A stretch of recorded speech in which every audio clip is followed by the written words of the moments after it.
بسم اللہ الرحمن الرحیم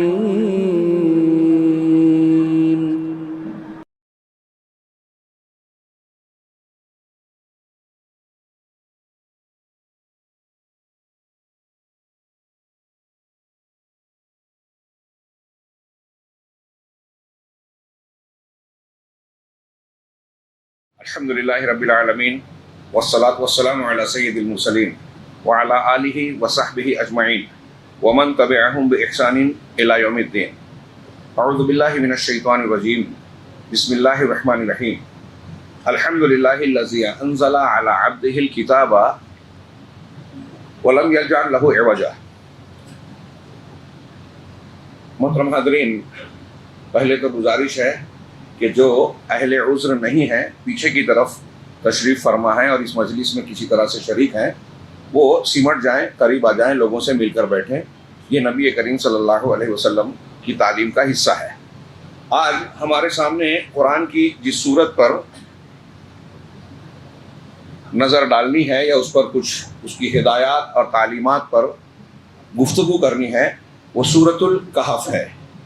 اس سورت کی فضیلت اور اہمیت آپ بار بار سنتے رہتے ہیں. نبی کریم صلی اللہ علیہ وسلم نے فرمایا کہ جو شخص جمعہ کے دن سورہ کہف کی تلاوت کرتا ہے اس کے لیے اگلے جمعہ تک اللہ تبارک و تعالیٰ ایک نور بنا دیتا ہے، روشنی پیدا کر دیتا ہے. اسی طرح سنن نسائی کی صحیح حدیث ہے کہ جو شخص سورہ کہف پڑھتا ہے اس کے لیے قیامت کے دن ایک نور ہوگا اس کے اپنے مقام سے مکہ کی سرزمین تک کے لیے. ایک اور روایت میں ہے کہ جو شخص، صحیح مسلم میں، جو شخص سورہ فاتحہ، سورہ کہف کی ابتدائی 10 آیتوں کو یاد رکھے گا اور پڑھے گا جمعہ کے دن، تو اللہ تبارک و تعالیٰ اس کو فتنہ دجال سے محفوظ رکھے گا، وہ دجال کے فتنے سے بچا لیا جائے گا. کچھ روایتوں میں ابتدائی 10 آیتوں کا ذکر ہے، کچھ روایتوں میں آخری 10 آیتوں کا ذکر ہے، اور بعض روایات درمیانی 10 آیتوں کا بھی ذکر کرتی ہے. علامہ ناصر الدین البانی رحمہ اللہ نے تحقیق کے ذریعے پیش کیا کہ ابتدائی 10 آیتوں والی حدیث زیادہ راجح اور محفوظ ہے. اس کے بالمقابل دوسری روایتیں غیر محفوظ ہیں، اگرچہ کہ وہ صحت کے درجے کو پہنچتی ہیں. لیکن امید ہے کہ دونوں میں سے جس پر عمل کیا جائے اللہ کے رسول صلی اللہ علیہ وسلم کا یہ وعدہ اس بندے کو حاصل ہوگا.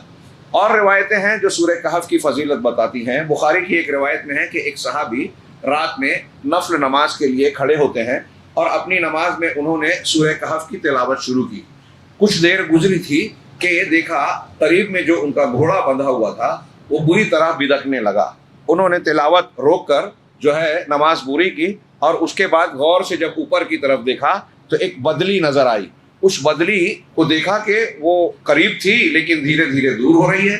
بعد میں اللہ کے نبی صلی اللہ علیہ وسلم سے جب آپ نے اس کا ذکر کیا تو انہوں نے بیان کیا کہ یہ تم نے جو قرآن کی تلاوت کی اور قرآن کی تلاوت کر رہے تھے اس کے نتیجے میں اللہ رب العالمین کی جانب سے آسمان سے سکینت نازل ہو رہی تھی.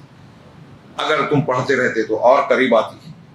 بہرحال سکینت نازل ہوتی. اس سے یہ پتہ چلا کہ اگر ہم اپنے گھروں میں اس سورہ کی تلاوت کا اہتمام کریں تو اللہ کی جانب سے سکینت اور سکون نازل ہوگا. سورۃ الکہف کے ذکر میں ایک اور روایت پیش کی جا سکتی ہے کہ وہ صحابی جو جنگ سے لوٹ رہے تھے، نگرانی کے لیے مقرر تھے، 2 تھے. ایک نے کہا کہ آپ سو جاؤ میں دیکھتا ہوں، اور دوسرا نماز کے لیے نیت باندھ لیتے ہیں. کسی دشمن نے جو ہاتھ میں تھا اندھیرے میں تیر مارا، ان کے جسم میں لگا اور اس سے خون بھی بہنے لگا، لیکن انہوں نے نماز مکمل کی. نماز مکمل کرنے کے بعد اپنے ساتھی کو جگایا اور بتایا کہ دیکھو مجھے کچھ لگا ہے. جب دیکھا تیر ہے، زخم ہے، صاف کیا، نکالا. کہا پہلے کیوں نہیں جگایا؟ کہا میں ایسی ایک سورت کی تلاوت کر رہا تھا نماز میں کہ اسے چھوڑنا مجھے گوارا نہیں ہوا، بڑی لذت مل رہی تھی. سورۃ الکہف کی یہ اہمیت ہے اور جمعہ کو اسے پڑھنا چاہیے. حضرت امام شافعی رحمہ اللہ کا کہنا ہے کہ جو طلب علم کا خواہش مند ہے، طالبان علم دین، ان کو تو ہر جمعہ کو 2 مرتبہ اسے پڑھنا چاہیے. یہ سورۃ الکہف ہے. سورۃ الکہف، الکہف کا معنی ہوتا ہے غار، پہاڑیوں میں جو غار ہوتا ہے. الکہف، اصحاب الکہف اور اہل الکہف تینوں نام سے اس سورہ کو موسوم کیا جاتا ہے. اس کی وجہ ظاہر ہے کہ اس سورہ مبارکہ میں ایک مختصر سی نوجوانوں کی جماعت کا واقعہ مذکور ہے جنہوں نے ایمان قبول کیا، توحید کو اختیار کیا، اور وقت کا بادشاہ شرک کا داعی تھا۔ جب ان کی توحید کا اور توحید کی دعوت کا پتہ اسے چلا تو اس نے انہیں دربار میں بلوایا اور ان سے پوچھا، ان سے سوال و جواب کیا، ناراض ہوا، تھوڑا موقع ملا تو یہ اس بادشاہ، اس کے درباریوں اور قوم سے بچنے کے لیے، اپنے آپ کو بچانے کے لیے پہاڑ کے ایک غار میں پناہ لیتے ہیں اور ان کے ساتھ ان کا کتا ہوتا ہے۔ اصحاب کہف کو اللہ رب العالمین ایک لمبی نیند دیتا ہے۔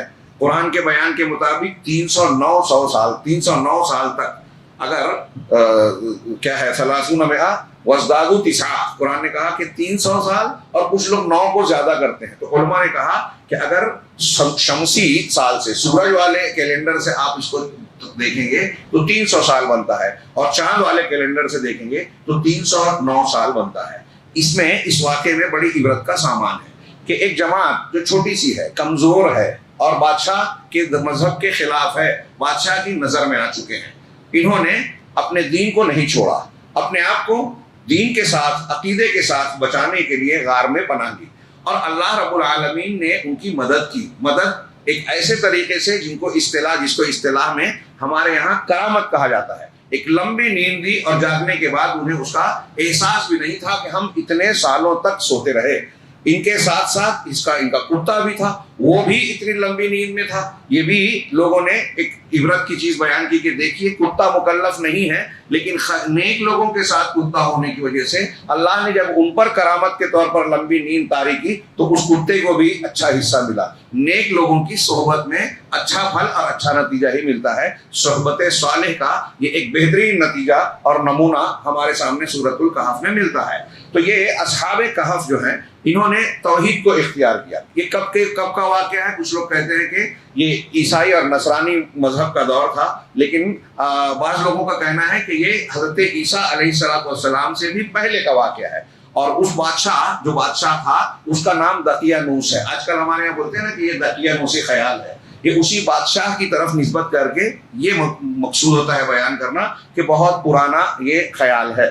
تو اسی واقعے کا تذکرہ اس سورہ مبارکہ میں دیا گیا ہے، اور اس واقعے کا اس سورت سے اس اعتبار سے بھی بہت اہم تعلق ہے کہ اس سورہ مبارکہ میں آپ غور کریں۔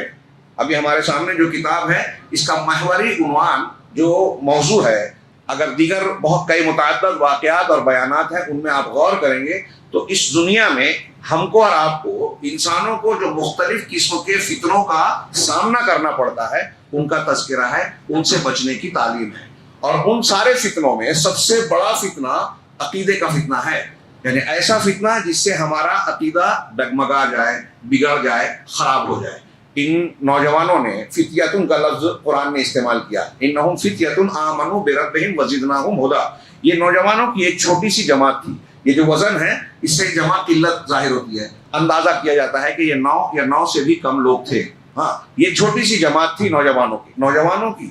آج ہمارے نوجوان موبائل میں، گپ شپ میں، دنیا داری میں، غیر ضروری اور فضولیات میں اپنا وقت گنواتے ہیں۔ یہ بھی نوجوان تھے، بادشاہ وقت کے مذہب کے سامنے ڈٹ گئے۔ چھوٹی سی تعداد تھی، شکوہ شکایت نہیں کیا کہ اس کے پاس طاقت ہے، ہم تو کمزور ہیں، ہم تو ایسے ہیں تو ان کے مذہب میں گھل مل جائے، اپنا ایمان بیچ دے۔ نہیں، اپنے ایمان پر ڈٹے رہے، اور اس کے بعد ایمان بچانے کے لیے اور ساتھ ساتھ جان بچانے کے لیے ایک غار میں پناہ لیتے ہیں۔ اللہ کی مدد ملتی ہے۔ اگر ہم استقامت میں رہے امتحان کی حالت میں تو اللہ بچائے گا۔ انہوں نے اپنا دین بچایا، دین کے فتنے سے، شرک میں مبتلا ہونے سے اپنے آپ کو بچانے کی کوشش کی اور کامیاب کوشش کی، اللہ کی مدد ملی۔ تو اس میں گویا بنیادی عنوان اس سورہ کا جو محوری عنوان ہے وہ فتنوں سے بچاؤ، مختلف قسم کے فتنوں سے بچاؤ۔ اب سورہ مبارکہ میں آپ دیکھیں تو نمبر 1 انہوں نے ذکر کیا کہ سب سے پہلے دین کا فتنہ۔ ان نوجوانوں نے ظالم بادشاہ سے بھاگ کر ایک غار میں پناہ لی اپنے دین کو بچانے کے لیے، اور اللہ رب العالمین نے ان کی مدد کی۔ ام حسبت ان اصحاب الکہف والرقیم کانوا من آیاتنا عجبا۔ یہ اللہ رب العالمین کی عجیب نشانیوں میں سے ہے۔ یہاں کرامت، جس کو ہم کرامت کہتے ہیں، اس کا بھی ذکر قرآن سے ثابت ہوتا ہے. کچھ منکرین حدیث کہتے ہیں کہ یہ معجزہ کرامت کا رد کرتے ہیں. انبیاء پر اس کے ہاتھوں جو اللہ کی طرف سے ظاہر ہوتا ہے وہ معجزہ، اور نبیوں کے علاوہ جو نیک صالح بندوں کے ہاتھوں پر ظاہر ہوتا ہے وہ کرامت. یہ بات کی اصطلاح ہے. قرآن میں کرامت اور معجزے کا لفظ اس معنی میں استعمال نہیں ہوا. اس کے لیے آیت، بینہ، سلطان وغیرہ کے الفاظ استعمال ہوئے ہیں، اور یہ زیادہ بلیغ ہے. اور میں نے اس سے پہلے ذکر کیا تھا کئی مرتبہ کہ معجزہ اور کرامت کسی کے ہاتھ پہ اگر ظاہر ہو رہا ہے تو یہ اس بات کی دلیل نہیں ہے کہ صاحب معجزہ، صاحب کرامت کے اندر انسانوں سے ہٹ کر یا بڑھ کر کوئی طاقت ہے. یہ اللہ کی قدرت اور اللہ کی مشیت سے ہی واقع ہوتی ہے. اللہ جس کے ہاتھ پر چاہے گا، جب چاہے گا، تب کرامت کا یا معجزے کا اظہار ہوتا ہے. انبیاء کرام، قرآن میں بار بار گزرا، پیچھے میں نے بیان کیا کہ انبیاء کرام سے معجزات کا مطالبہ کیا گیا تو کہہ دیا کہ یہ جواب کئی جگہ کئی مرتبہ دیا کہ یہ ہمارے اختیار میں نہیں ہے. اللہ رب العالمین کی طاقت اور قوت ہے. موسیٰ علیہ السلام کے جادوگروں نے جب حضرت موسیٰ نے اپنی لاٹھی ڈالی، اژدہا بن کر ان کی لاٹھی رسیوں کو نگل لیا، تو یہ نہیں کہا کہ یہ موسیٰ کی طاقت ہے، موسیٰ علیہ السلام کی، بلکہ کہا کہ آمنا برب موسیٰ و ہارون، ہم موسیٰ اور ہارون کے رب پر ایمان لائے. مطلب انہوں نے یہ قبول کیا کہ موسیٰ کے ہاتھ سے جو چیز ظاہر ہو رہی ہے وہ موسیٰ علیہ السلام کی طاقت نہیں ہے، وہ تو انسان ہے ہماری طرح. ہم بھی سیکھ سکتے ہیں اگر ان کے پاس کوئی کرتب کرشمہ ہوتا. یہ کوئی دنیا کا کرتب کرشمہ جادو نہیں ہے، یہ اللہ کی قدرت کا نمونہ ہے، اور یہ اللہ کی ہی شان ہے جو ایسا معاملہ ہو سکتا ہے. کوئی انسان، کوئی جادوگر، کوئی ایسا نہیں کر سکتا. تو موسیٰ علیہ السلام کے ہاتھ پر دیکھا، ایمان لایا اللہ پہ. گویا یہ کلیئر ہے کہ اگر کوئی کرامت معجزہ ظاہر کر رہا ہے تو یہ اس کے اچھے ہونے کی دلیل ہے، اس کے اللہ ہونے کی دلیل نہیں ہے. اس بات کی دلیل نہیں ہے کہ آپ اللہ کو چھوڑ کر اس کے سامنے جھکیں، اس سے دعا مانگیں، اس کو مشکل کشا، حاجت روا، غریب نواز اور فلاں نام دے دیں. اللہ کا کام اسے سونپ دیں. یہ اچھی طرح ذہن میں رہنا چاہیے. اور اس میں یہ اصحاب کہف نبی نہیں تھے، لیکن ان کو غیر خرق عادت چیز کا اظہار اللہ نے کیا. اس سے معلوم ہوا کہ کرامت ہوتی ہے اور یہ اللہ رب العالمین کی مشیت سے ساتھ جڑی ہوتی ہے. دوسرا سبب کہ میں نے جو کہا کہ اگر اچھی صحبت ہوتی ہے تو جس کے ساتھ آپ ہیں، آپ کو اس کے اچھے ہونے کا جو اجر ثواب یا برکتیں ملتی ہیں، ایک ساتھ رہنے والے کو بھی ملتا ہے. اس آیت، اس واقعے میں کتا جو مکلف نہیں ہے اسے بھی کرامت کا حصہ مل گیا. دوسری چیز، دین کی فتنے سے دین کو بچانا، صالح صحبت، آخرت کو یاد کرنا، قرآن کی تلاوت اور اس میں غور و فکر کرنا. اللہ تبارک و تعالیٰ نے اگر یہ تعلیم دی ہے کہ آپ اور ہم اگر اپنے آپ کو فتنے سے بچانا چاہتے ہیں، اپنے دین کی حفاظت کرنا چاہتے ہیں، سب سے قیمتی دولت ہے، کرنا بھی چاہیے، ہوشیار رہنا چاہیے. اور ایسے دور میں آج ہر طرف سے ہمارے دین پہ حملہ ہو رہا ہے. میں بار بار تذکرہ کرتا ہوں، جہاں جہاں سے ہم سوچ نہیں سکتے، اقتصادی نظریات سے، بینکنگ سسٹم سے، اس کے علاوہ تعلیم سے، جو ہمارے ہاں اسکولوں کالجوں میں نصاب تعلیم پڑھائے جاتے ہیں وہاں سے، میڈیا سے، فلموں سے، ٹی وی چینل سے، ویب سائٹ سے، موبائل کے مختلف ایسے جو منورنجن کی چیزیں ہیں، اسپورٹس سے، کپڑوں سے، کپڑوں پہ جو چیزیں چھاپی جاتی ہیں، اور نئے نئے مذاہب سے، انسانیت، فلاں نئے نئے مذہب، نئے نئے نظریات. پھر ہمارے درمیان ایسے لوگوں کو بھیج کر پیدا کر کے جو حدیثوں کا انکار کرتے ہیں، صحابہ کرام پہ تنقید کرتے ہیں، کسی غیر نبی کو نبی بنانے کا دعویٰ کرتے ہیں. ہمارے درمیان ایسے لوگوں کو لانچ کیا جاتا ہے اور ہمارے نوجوان لائک کرنے لگتے ہیں. یہ دین کے فتنے سے کا شکار ہو جاتے ہیں. اپنے آپ کو اگر بچانا ہے تو سورہ کہف ہمیں بتاتی ہے وَاتْلُ مَا أُوحِيَ إِلَيْكَ مِن رَبِّكَ مِن کِتَابِ رَبِّكَ، کہ اپنے پروردگار کی جانب سے آپ کو جو کتاب وحی کے ذریعے دی گئی ہے آپ اس کی تلاوت کیجئے. لا مبدل لکلماتی ولن تجد من دونہ ملتحدا، اس کے کلمات کو کوئی بدلنے والا نہیں اور اس کے علاوہ کوئی پناہ گاہ، بچاؤ کی جگہ آپ نہیں پائیں گے. تو ایک یہ ہے کہ تلاوت قرآن کیا جائے، دوسرا یہ کہ آخرت کو یاد کیا جائے، اور جو ہے قرآن میں غور و فکر کیا جائے، تدبر کیا جائے. آج ہماری جو مجلس ہے، اس لیلۃ القدر رمضان کا سلسلہ وار معاملہ چل رہا ہے، ہم لیلۃ القدر میں بھی یہ دعا کریں کہ اللہ رب العالمین ہماری اس مجلس کو قرآن کے تدبر میں شامل کر کے اس کو عبادت میں شمار کر لے، اور 1000 راتوں سے بہتر والے اجر و ثواب کا ہمیں مستحق کر دے، مستحق بنا دے. یہ فتنوں سے بچانے والی چیز ہے کہ آپ اور ہم قرآن سے جڑیں، قرآن میں تدبر کریں، آخرت کو یاد کریں. اس سے اخلاص آتا ہے، اللہ کا ڈر آتا ہے. جب اللہ کا ڈر اور اخلاص ہوگا جب قرآن کی تلاوت ہوگی تو صحیح علم اور ہدایت ملے گی. آدمی ادھر ادھر جانے سے ڈرے گا, خوف کھائے گا کہ کسی بھی دھوکہ دینے والے کے دھوکے میں نہیں آنا چاہیے. اسی طریقے سے اس سورہ میں صحبت کے بارے میں جو دوسری تعلیم آیت بیان کی گئی ہے, بڑی شاندار اور جاندار تعلیم ہے. اللہ رب العالمین نے اپنے نبی سے خطاب کر کے کہا وَاصْبِرْ نَفْسَكَ مَعَ الَّذِينَ يَدْعُونَ رَبَّهُمْ بِالْغَدَاةِ وَالْعَشِيِّ. اپنے آپ کو ان لوگوں کے ساتھ روکے رکھیے جو صبح و شام اللہ کو پکارتے ہیں, اللہ کی عبادت کرتے ہیں, پکارتے ہیں. یریدون وجہ, اللہ کی وجہ, اللہ کی خوشنودی چاہتے ہیں. جو نیک ہیں, عبادت گزار ہیں, متقی پرہیزگار ہیں, آپ اپنے آپ کو ان کے ساتھ رکھیے. وَلَا تَعْدُ عَيْنَاكَ عَنْهُمْ, اور ان سے اپنی نگاہوں کو آگے مت کیجیے, ہٹائیے مت. تُرِيدُ زِينَةَ الْحَيَاةِ الدُّنْيَا, دنیا کی زیب و زینت کو, دنیاوی زندگی کی زیب و زینت کو چاہتے ہوئے. نیک لوگ سیدھے سادے نظر آتے ہیں, کمزور نظر آتے ہیں, غریب نظر آتے ہیں. امام صاحب, مؤذن صاحب, فلاں صاحب, مولوی صاحب, یہ کمزور دکھ رہے ہیں. اور جو آدمی سودی لین دین کر رہا ہے, گلیمر کی دنیا میں ہے, موسیقی, گانا بجانا, فلمیں, اشتہار وہ کرتا ہے, وہ گاڑیوں میں دکھ رہا ہے, بنگلے میں دکھ رہا ہے, ان کی طرف سے نگاہ ہٹا کے وہاں نگاہ مت ڈالنا. تريد زینت الحیات الدنیا, دنیا کی دنیاوی زندگی کی زیب و زینت کو دیکھتے ہوئے. ولا تطع من اغفلنا قلبه عن ذکرنا واتبع هواه. یہ علامہ ابن قیم وغیرہ نے اس کی لمبی تفسیر لکھی ہے, میں یہاں صرف ترجمہ کر رہا ہوں. غور سے اس کو جا کے پڑھیے گا, غور کیجیے گا کہ اس شخص کی بات کو نہیں ماننا, اس کے پیچھے نہیں چلنا, اس کی اطاعت نہیں کرنا جس کا دل ہمارے ذکر سے غافل ہے اور وہ اپنی خواہشات کے پیچھے چلتا ہے. اب یہ دنیا داروں کا معاملہ ہو یا دین کے نام پر آنے والی ایسی شخصیات ہوں جو آپ کو جس کی تقریر بہت اچھی لگتی ہے, جس کو آپ بہت لائک کر رہے ہیں, لیکن وہ روحانیت سے آری ہے اور اپنی خواہشات کی پیروی کر رہا ہے, قرآن حدیث کی بجائے کوئی دوسری تعلیم پیش کر رہا ہے, اپنی رائے, اپنی عقل, اپنا دماغ پیش کر رہا ہے. ایسے لوگوں کے پیچھے نہیں چلنا. قرآن کہہ رہا ہے ولا تطع من, اگر یہ تعلیم سیکھ جائے نا ہمارے نوجوان, تو یہ جو نئے نئے فتنے لانچ کیے جاتے ہیں ان فتنوں کو فروغ نہیں ملے گا. اس کو سنو مت, پڑھو مت, فارورڈ مت کرو, مر جائیں گے یہ فتنے.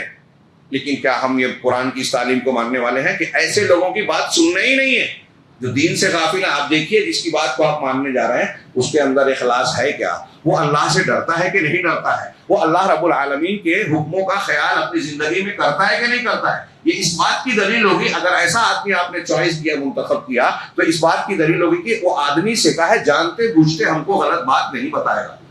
یہ اللہ رب العالمین کے فرمان کی بلاغت میں بہت ہلکی مختصر سی باتیں بیان کر رہا ہوں. اور وہ اپنی خواہش کی پیروی, اس کی باتوں کو جانچیے کہ وہ جو بات کہہ رہا ہے قرآن کے مطابق ہے, صحیح عقیدہ ہے. اگر اس کی دو چار باتیں بھی آپ کو ایسی نظر آئے جو قرآن کے خلاف ہیں, عقیدے کے خلاف ہے, توحید کے خلاف ہے, تو اس کی اطاعت نہیں کرنا ہے. اب ہمارے یہاں فلاں ڈاکٹر, فلاں دانشور, فلاں علامہ, ان کی بات آپ کو پتہ چلی کہ وہ وحدت الوجود کی حقوق کو مانتے ہیں, جو شرک ہے, کفر ہے, فلاں چیز کی جو بدعت کی ہے اس کی تائید کرتے ہیں, خارجیت ہے ان کے عقیدے میں, باطنیت ہے ان کے عقیدے میں, بدعتیوں کی تائید کرتے ہیں اور اہل حق کی مخالفت کرتے ہیں. ایسا معلوم پڑ گیا آپ کو, اس کو چھوڑ دیجیے. قرآن کی اس آیت کے معنی میں یہ شامل ہے, میں جہاں تک سمجھتا ہوں. وَلَا تُطِعْ مَنْ أَغْفَلْنَا قَلْبَهُ عَنْ ذِكْرِنَا وَاتَّبَعَ هَوَاهُ وَكَانَ أَمْرُهُ فُرُطًا, اور اس کا معاملہ جو ہے حد سے بڑھا ہوا ہے. وَقُلِ الْحَقُّ مِنْ رَبِّكُمْ, اور یہ کہو کہ حق تمہارے پروردگار کی جانب سے ہے. یہ قرآن, یہ دین حق. فَمَنْ شَاءَ فَلْيُؤْمِنْ وَمَنْ شَاءَ فَلْيَكْفُرْ, تو جو چاہے ایمان لائے, جو چاہے کفر کرے. زور زبردستی نہیں ہے, مگر آپ جو اختیار کریں گے اس کا نتیجہ بھگتنے کے لیے تیار رہیے گا کہ اس کے نتیجے بالکل صاف ہیں. کیا اللہ نے آگے فرمایا اِنَّا أَعْتَدْنَا لِلظَّالِمِينَ نَارًا. اب کافر اگر آپ بننا چاہتے ہو, قرآن سننے کی فرصت نہیں ہے, ہدایت کو سمجھنے اور جاننے کا ٹائم نہیں ہے, جو بیان کر رہا ہے دین کے نام پہ اختیار کر لیا, ایمان نہیں, کفر بھی چلے گا, شرک بھی چلے گا, سب کو اپنے اپنے مسلک پر چلنے دو. اللہ کے رسول نے کہا 73 میں سے 72 جہنم پہ جائیں گے. ہم یہ کہہ رہے ہیں نہیں سب ٹھیک ہے اپنے اپنی جگہ پر. آپ کہہ رہے ہیں کہ ایک صحیح ہوگا, سب غلط ہوں گے. ہم کہہ رہے ہیں سب صحیح ہے, اور جو غلط جائے گا جہنم کے راستے پہ. جہنم کیسی ہے, دل دہل جائے. قرآن کے ایک جگہ بھی اگر ہم غور سے پڑھ لیں, یہاں اس آیت کو بھی دیکھیے, اللہ نے کہا اِنَّا أَعْتَدْنَا لِلْكَافِرِينَ نَارًا. اگر کفر اختیار کر رہے ہو، انکار کی روش پہ ہو، تو یاد رکھو ہم نے کافروں کے لیے جہنم کو تیار کر رکھا ہے. احاط بہم سرادقھا، اس کے ٹینٹ نے، ٹینٹ کا جو خیمے کا جو وہ کیا کہیں گے پردہ ہوتا ہے اس کو سرادق کہتے ہیں، اس کا خیمہ، اس کا ٹینٹ نے وہ ان کو گھیرے رکھا ہوگا. احاط بہم سرادقھا وَإِن يَسْتَغِيثُوا، اور اگر وہ پانی مانگیں گے، يُغَاثُوا بِمَاءٍ، ایسے پانی سے ان کو پانی سیراب کیا جائے گا، کالمہل، جو پگھلے ہوئے تانبے کی طرح ہوگا، یا تیل کے نیچے جو کھولتے ہوئے تیل کے نیچے تلچھٹ ہوتی ہے اس کے جیسا ہوگا. یشوی الوجوہ، ایسا کھولتا ہوا تیل جو چہروں کو جھلسا دے گا. وساعت مرتفقہ، اور یہ کتنی بری آرام کی جگہ ہے، ٹھکانہ ہے. یہ اللہ رب العالمین نے آپ کو اختیار دینے کے بعد نتیجہ بتایا اور ڈرایا ہے اس کلام پاک میں. آگے اس سورہ مبارکہ میں مال کے فطرے کا بھی بیان ہے ایک قصے کی شکل میں، کہ دو لوگ تھے. وَاضْرِبْ لَهُم مَثَلًا رَجُلَيْنِ جَعَلْنَا لِأَحَدِهِمَا جَنَّتَيْنِ مِنْ أَعْنَابٍ وَحَفَفْنَاهُمَا بِنَخْلٍ، کہ آپ دو آدمیوں کی مثال اور قصہ بیان کیجیے لوگوں سے، جن میں سے ایک کو اللہ نے کہا کہ ہم نے 2 باغ دیا تھا جس میں انگور تھے اور اس کو گھیرے ہوئے تھے کھجوروں کے درخت، ان کے درمیان سے نہریں جاری تھی. اور وہ یہ سمجھتا ما اظن ان تبید هذه ابدا وما اظن الساعه قائمه. وہ جو باغ والا تھا اس کا قول نقل کیا قرآن نے کہ وہ سمجھنے لگا کہ یہ جو باغ ہے میرا یہ کبھی ہلاک تباہ برباد نہیں ہوگا اور نہ ہی قیامت قائم ہوگی. تو اس نے سمجھایا کہ کیا تیرے پروردگار نے جو تجھ کو نعمت دی ہے اس کا انکار کر رہا ہے، اس کے ساتھ شرک کر رہا ہے، آخرت پر ایمان نہیں رکھتا. ہو سکتا ہے کہ تیرا یہ باغ اور تیرا یہ جو تیری دولت ہے یہ اللہ کا کوئی عذاب ہے، یہ تباہ ہو جائے اور تو اپنے افسوس کفے افسوس ملتا رہ جائے. اور آج تو دیکھ رہا ہے کہ میرے پاس نہیں ہے، مجھے اللہ تعالیٰ باغ دے سکتا ہے. تو اس نے کہا کہ میں نہیں سمجھتا کہ ایسا کچھ ہوگا، یہ تباہ ہوگا، یہ ہمیشہ رہے گا، اور میں یہ نہیں سمجھتا قیامت قائم ہوگی، اور اگر قیامت ہوگی بھی تو اللہ تعالیٰ مجھ کو وہاں بھی بہت دے گا. مال کا فتنہ ایسا ہوتا ہے جس کو مال ملتا ہے تو ایک بہت بڑی غلط فہمی یہاں میں ذکر کر رہا ہوں کہ وہ یہ سمجھتا ہے، شیطان اس کو یہ پاٹھ پڑھاتا ہے، سبق دیتا ہے کہ جب تم کو اتنی دولت ملی ہے اس کا مطلب یہ ہوا کہ اللہ تم کو بہت چاہتا ہے، پسند کرتا ہے. کوئی بھی نعمت ملتی ہے تو انسان کو یہ غلط فہمی ہوتی ہے کہ اللہ کی محبت کا نتیجہ ہے. لیکن معمولی سا دماغ لگائیے اور سوچئے کہ اگر ایسا ہوتا تو فرعون کو اللہ نے کیا کیا دیا تھا دنیا میں؟ حکومت تھی، دولت تھی، فوج تھی، سارے اسباب فراوانی سے موجود تھے، باغات تھے، محلات تھے. کون سی چیز تھی جو نہیں تھی دنیاوی اعتبار سے؟ تو کیا اللہ کا محبوب تھا فرعون، نمرود، ابو جہل اور دنیا کے بڑے بڑے سرکش لوگ، گھمنڈی لوگ، سارے لوگوں کو دنیاوی اسباب ملے. یاد رکھیے اللہ کے رسول اللہ کی ایک حدیث میں ہے کہ اللہ تبارک و تعالیٰ دنیا اپنے دوستوں اور محبوب بندوں کو بھی دیتا ہے اور اپنے دشمنوں کو بھی دیتا ہے، دشمنوں کو بھی دنیا دیتا ہے. اور ایک دوسری حدیث میں ہے کہ اگر اللہ مومنوں کا خیال نہیں ہوتا تو ان کے گھروں کو، اینٹ پتھر کو جو ہے، ان کے یہ جو دیواریں ہیں ان کو سونے چاندی کی بنا دیتا، کیونکہ آخرت میں ان کا جو بھیانک عذاب ہے تصور نہیں کر سکتے. تو اللہ کے رسول صلی اللہ علیہ وسلم نے، میں کون سی روایت بیان کر رہا تھا؟ نہیں، یہ ابھی اس روایت سے پہلے کہ ہاں اللہ تبارک و تعالیٰ انسان اپنے دشمنوں کو بھی جو ہے دنیا دیتا ہے، لیکن جن کو پسند کرتا ہے ان کو دین دیتا ہے. دنیا دے نہ دے بھی سکتا ہے، نہیں بھی دے گا اس کی حکمت کے مطابق، لیکن دین جن کو دیتا ہے وہ اللہ کے محبوب ہے. من یرید اللہ بہ خیرا یفقہہ فی الدین، ایک صحیح حدیث ہے کہ جس کے ساتھ اللہ خیر چاہتا ہے دین کی سمجھ دے دیتا ہے. اس کا الٹا معنی یہ ہوا کہ جس کے ساتھ خیر نہیں چاہتا اس کو دین کی سمجھ سے محروم رکھتا ہے. تو مال کا فتنہ ایسا ہے کہ آدمی کو جب مال ملتا ہے تو وہ اللہ سے، آخرت سے غافل ہوتا ہے اور اپنے آپ کو بہت اتم سمجھتا ہے، اونچا سمجھتا ہے، اور یہ سمجھتا ہے کہ مجھ کو دنیا میں مال ملا ہے مطلب اللہ مجھے پسند کرتا ہے، تبھی تو مجھے نعمتیں ملی ہیں. کبھی کبھی مال عذاب ہوتا ہے. کئی جگہ اللہ نے کہا کہ ہم نے ان کو مال میں یہ اضافہ اس لیے کیا کہ وہ اپنی غفلتوں میں اور بڑھ جائیں، یہاں تک کہ جب بالکل غفلت کے شکار ہو گئے اللہ کا عذاب نے آ کر اچانک انہیں پکڑ لیا.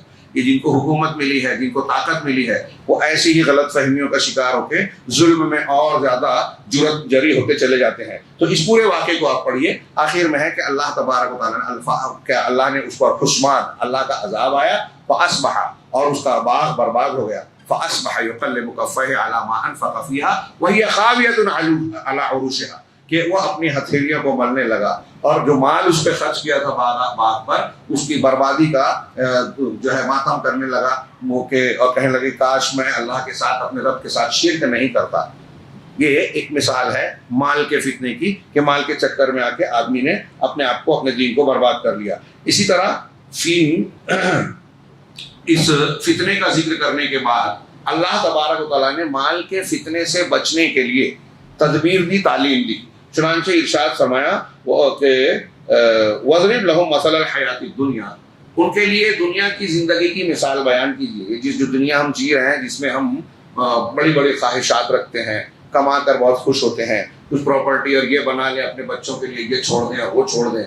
بچوں کے لیے تقویٰ ضرور چھوڑیے، کچھ چھوڑے نہ چھوڑے، ایمان چھوڑیے، ہدایت اور توحید کا سبق دیجیے کہ بیٹے جل جانا مر جانا، حضرت یعقوب کی طرح کہ ان اللہ اصطفیٰ لکم الدین فلا تموتن الا وانتم مسلمون۔ آخری وقت میں اپنے بیٹوں سے کہا تھا کہ اللہ نے تمہارے لیے ایک دین کو منتخب کیا ہے، تمہاری موت آئے تو اسی دین پر آئے، مسلمان رہنا۔ یہ تعلیم ضرور دینا، پراپرٹی چھوڑو کہ نہ چھوڑو، یہ تعلیم ضرور چھوڑنا۔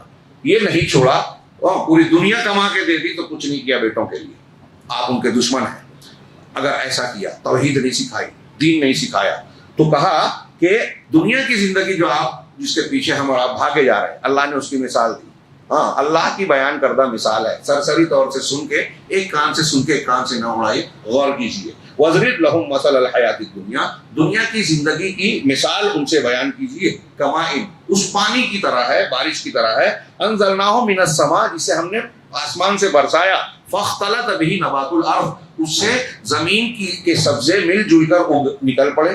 پانی سے مل جلنے کے بعد زمین کی سبزیاں لہلہانے لگی۔ ہاں، پھر اس کے بعد کیا ہوا؟ فاصبح حشیما تذروہ الرياح، لیکن یہ سرسبزی شادابی جو اگی ہے، بڑی اچھی کھیتی جب لہلہاتی ہے تو بڑی بھلی معلوم ہوتی ہے، خوبصورت اور جاذب نظر محسوس ہوتی ہے، پرکشش، لیکن فاصبح حشیما، نتیجہ کیا ہوتا ہے کہ وہ بکھرے ہوئے ذرات اور ریزے ریزے میں تبدیل ہو جاتی ہے، سوکھ کر ریزوں میں بکھر جاتی ہے یہ پتیاں۔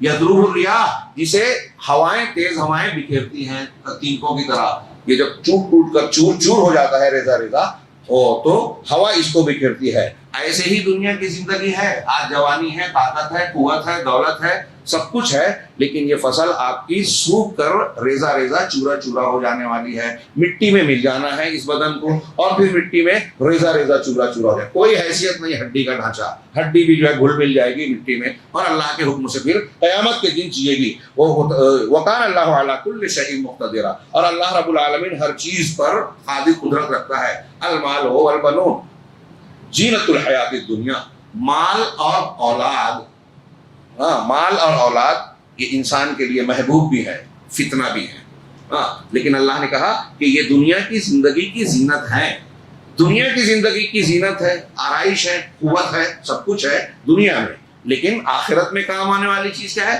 والباقیات الصالحات خیر عند ربک ثوابا وخیر املا، اور نیک، باقی رہنے والے نیک اعمال تمہارے پروردگار کے نزدیک زیادہ اہم، زیادہ بہتر ہیں، اور اجر و ثواب سے کے اعتبار سے وہ زیادہ اچھے ہیں۔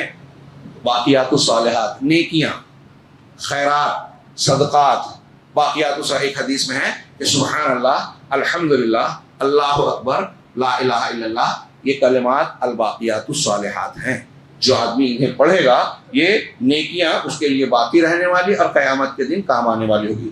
اس میں، اس سورہ مبارکہ میں دیکھیے دین کا فتنہ، اس سے بچنے کا طریقہ، دین کے فتنے میں اپنے عقیدے کو کیسے بچائیں، اصحاب کہف کے واقعے کے ضمن میں، اور ایک دو آیتوں کی طرف میں نے اشارہ کیا۔ دوسرا مال کا فتنہ، اب تیسرے نمبر پر علم کا فتنہ، علم کا فتنہ۔ اس میں حضرت موسیٰ علیہ السلام اور حضرت خضر کا واقعہ نقل کیا گیا ہے لمبا۔ علم کا فتنہ کئی طرح سے ہوتا ہے، ایک آدمی غلط علم والا ہو اور اپنے آپ کو صحیح سمجھے، فتنے میں مبتلا ہے۔ آج ہمارے ہاں جتنا بھی باطل ہے، وہ سمجھتے ہیں مجھے بہت معلومات ہے، علامہ ہے، دانشور ہے۔ عصر بعد کے ہمارے درس میں کل پرسوں میں یہ بات آئی تھی ایک کسی درس میں کہ ایک جہالت یہ ہوتی ہے کہ آدمی کسی چیز کا علم نہ رکھے، ایک جہالت یہ ہوتی ہے کہ علم ہو لیکن غلط ہو۔ یہ بوٹل ہے، میں آپ سے کہوں کہ یہ ٹوپی ہے، یہ ڈسٹر ہے، کوئی اور چیز کہوں تو آپ کیا کہیں گے؟ کیا میرا یہ علم درست ہے کہ یہ ڈسٹر ہے؟ یہ بوتل ہے نا، تو میں اسے ڈسٹر سمجھ رہا ہوں، جو میں سمجھ رہا ہوں کہ مجھے معلوم ہے، حالانکہ میں جو جان رہا ہوں وہ غلط ہے، وہ علم نہیں ہوا۔ ایسے ہی ہمارے ہاں بہت سے لوگ بدعت کر رہے ہیں۔ مثال کے طور پہ قبر پہ جا کے طواف کرتے ہیں، وہ پھول چڑھاتے ہیں، چادر چڑھاتے ہیں، وہاں اس کو وسیلہ مان کر، صاحب قبر کو وسیلہ مان کر اللہ سے مانگتے ہیں۔ الگ الگ صاحب قبر کو الگ الگ نام دیا کہ یہاں جائیں گے تو اولاد ملے گی، وہاں جائیں گے تو قرضہ چکتا ہو جائے گا، وہاں جائیں گے تو یہ مشکل آسان ہوگی۔ یہ اپنے اپنے طور سے بنا لیا، کوئی دلیل ولیل نہیں ہے۔ میڈ ان انڈیا عقیدہ تو یہ جو بنایا ہے آپ نے، قرآن کہہ رہا ہے کہ آپ قیامت تک چیختے چلاتے رہے، وہ آپ کی پکار نہیں سنے گا، جواب دینا تو دور کی بات، سنتا ہی نہیں ہے، جواب کیا دے گا؟ اللہ جتنا چاہے گا اتنا سنائے گا۔ یہاں بحث لوگ کرنے لگتے ہیں۔ تو اب ایک آدمی یہ سمجھ کر عقیدت سے، محنت سے، اپنے پیسے سے بکرا لا کے ذبح کر رہا ہے بابا کے نام پہ کہ میں اس کے ذریعے سے اپنی مشکل آسان کر رہا ہوں، آخرت میں جو سمجھ یہ رہا ہے، لیکن اس کا یہ سمجھنا صحیح ہے کیا؟ ہمارے مسلمان کہلانے والے جو لوگ شرک اور بدعت کر رہے ہیں، کافر جو کر رہے ہیں، وہ بھی اپنا اپنا دین سمجھ کر مندر بنایا، اس میں کروڑوں روپیہ خرچ کیا، اس پر فخر کر رہے ہیں، گھمنڈ کر رہے ہیں، دکھاوا کر رہے ہیں، ووٹ مانگ رہے ہیں، اور نہ جانے کیا کیا سمجھ رہے ہیں نیک کام کر رہے ہیں۔ لیکن ہم جانتے ہیں اپنے ایمان کی روشنی میں، قرآن و سنت کی دلیلوں کی بنیاد پر، کہ غیر اللہ کی پرستش کرنا، پرستش کروانا، مرکز بنانا انتہائی گھناؤنا عمل ہے۔ لیکن ایک قوم جو ہے اس کو دین سمجھتی ہے، مذہب سمجھتی ہے، تو اس کو نیکی اور پنیہ سمجھ رہی ہے۔ تو یہاں پاپ اور پنیہ کا معیار بدلا ہوا ہے، اور پھر اس پہ یہ بولتے ہیں کہ سارے دھرم سچے اچھے، سب کا راستہ الگ الگ منزل، ایک دنیا کا سب سے بڑا جھوٹ، ایک راستہ سچا ہے، اچھا ہے۔ تو میں یہ کہہ رہا تھا کہ ایک ہوتا ہے معلومات کا نہ ہونا، یہ جہالت ہے، ایک ہے علم ہے لیکن غلط ہے، یہ بھی جہالت ہے۔ میں نے اس سلسلے میں ایک قول پیش کیا تھا قاضی ابو یوسف کا کہ کوئی شخص علم کلام کو جانے تو یہ جہالت ہے، نہ جانے تو یہ علم ہے۔ ان کا مقصد یہ ہے کہ علم کلام غلط علم ہے، فلسفہ اور منطق کی بنیاد پر ایمانیات اور غیبیات کو ماننا یہ غلط ہے، جس میں آج بہت سے مسلمان ملوث ہیں۔ خود قاضی ابو یوسف کی طرف نسبت رکھنے والے، امام ابو حنیفہ کی طرف نسبت رکھنے والے فلاسفہ کی کئی چیزوں کو قرآن و حدیث کے خلاف ماننا ہے کہ اللہ ہر جگہ ہے، اللہ عرش پر نہیں ہے، یہ کہہ رہے ہیں، جس پہ امام ابو حنیفہ کہہ رہے ہیں کہ یہ کفر ہے۔ تو یہ بھی غلط علم ہے، علم کے فتنے میں ہے کہ غلط کہہ بھی رہے ہیں اور اپنے آپ کو علامہ سمجھ رہے ہیں، کہلا رہے ہیں، بول رہے ہیں، اور ایسے ناموں کو سن کر ہمارا عام طبقہ، جاہل لوگوں کا طبقہ، ان کا جو ہے فالوور بن جاتا ہے، لائک کرنے لگتا ہے، سبسکرائب کرنے اور ان کے پیچھے چلنے لگتا ہے۔ ایک یہ علم کا فتنہ، ایک یہ ہے کہ ایک آدمی کو علم واقعی ملے، صحیح علم ملے۔ مجھے کتنا بھی علم مل جائے، آپ کو کتنا بھی علم مل جائے، اس کی کوئی حیثیت نہیں ہے، اور خاص طور سے اللہ کے علم کے سامنے تو سمندر کے مقابلے میں قطرہ بھی نہیں ہے۔ میں نے اس سے پہلے کے دروس میں اس پر کچھ گفتگو کی ہے، اس کو دہرانا نہیں چاہتا۔ اللہ کا علم لامحدود ہے، اور سارے انسانوں کا، آج کے ہوں، ماضی کے ہوں، قیامت تک پیدا ہونے والے، ان ساروں کا علم اللہ کے علم کے سامنے قطرہ بھی نہیں ہے۔ ہاں، سائنس کتنی بھی تحقیق کر لے، صبح قیامت تک چند مادوں کے چند خواص معلوم ہیں۔ میں نے پیش کیا تھا سمندر کے بارے میں، کہہ رہے ہیں کہ زیادہ سے زیادہ اب تک 5% بھی معلومات نہیں ملی۔ ایک آدمی نے زندگی کھپا کے جو ہے شہد کی مکھیوں پر ریسرچ کیا، 20 سال بعد وہ کہتا ہے کہ مجھے بہت تھوڑی معلومات ملی۔ اور ہر فن کے ماہر کا یہی حال ہے، قیامت تک یہی رہنے والا۔ ان سب لوگوں کا علم ملا لے تب بھی وہ اللہ کے علم کے سامنے کچھ بھی نہیں ہے۔ پھر اب اگر آدمی تھوڑی سی ڈگری، تھوڑی سی معلومات حاصل کرنے کے بعد یہ سمجھے کہ میں بہت علامہ ہوں، بڑا علم والا ہوں، یہ وہ علم کے فتنے میں مبتلا ہو گیا ہے۔ ہاں، تقوی کا گھمنڈ، علم کا گھمنڈ بڑا خطرناک ہوتا ہے کہ میں نے خواب میں جنت دیکھ لی، یہ بھی شیطان کا فریب ہے۔ جاہلوں کو اس طرح سے مبتلا کرتا ہے، بدعت کر رہے ہیں، شرک کر رہے ہیں، اور اللہ کے رسول کو خواب میں دیکھ رہے ہیں اور جنت میں گھر دیکھ رہے ہیں اور خوش ہے کہ ہمارا بالکل معاملہ ریزرویشن ہو گیا جنت میں۔ شیطانی فریب کو قرآن کی روشنی میں سمجھیے، یہی بچائے گا ہمیں۔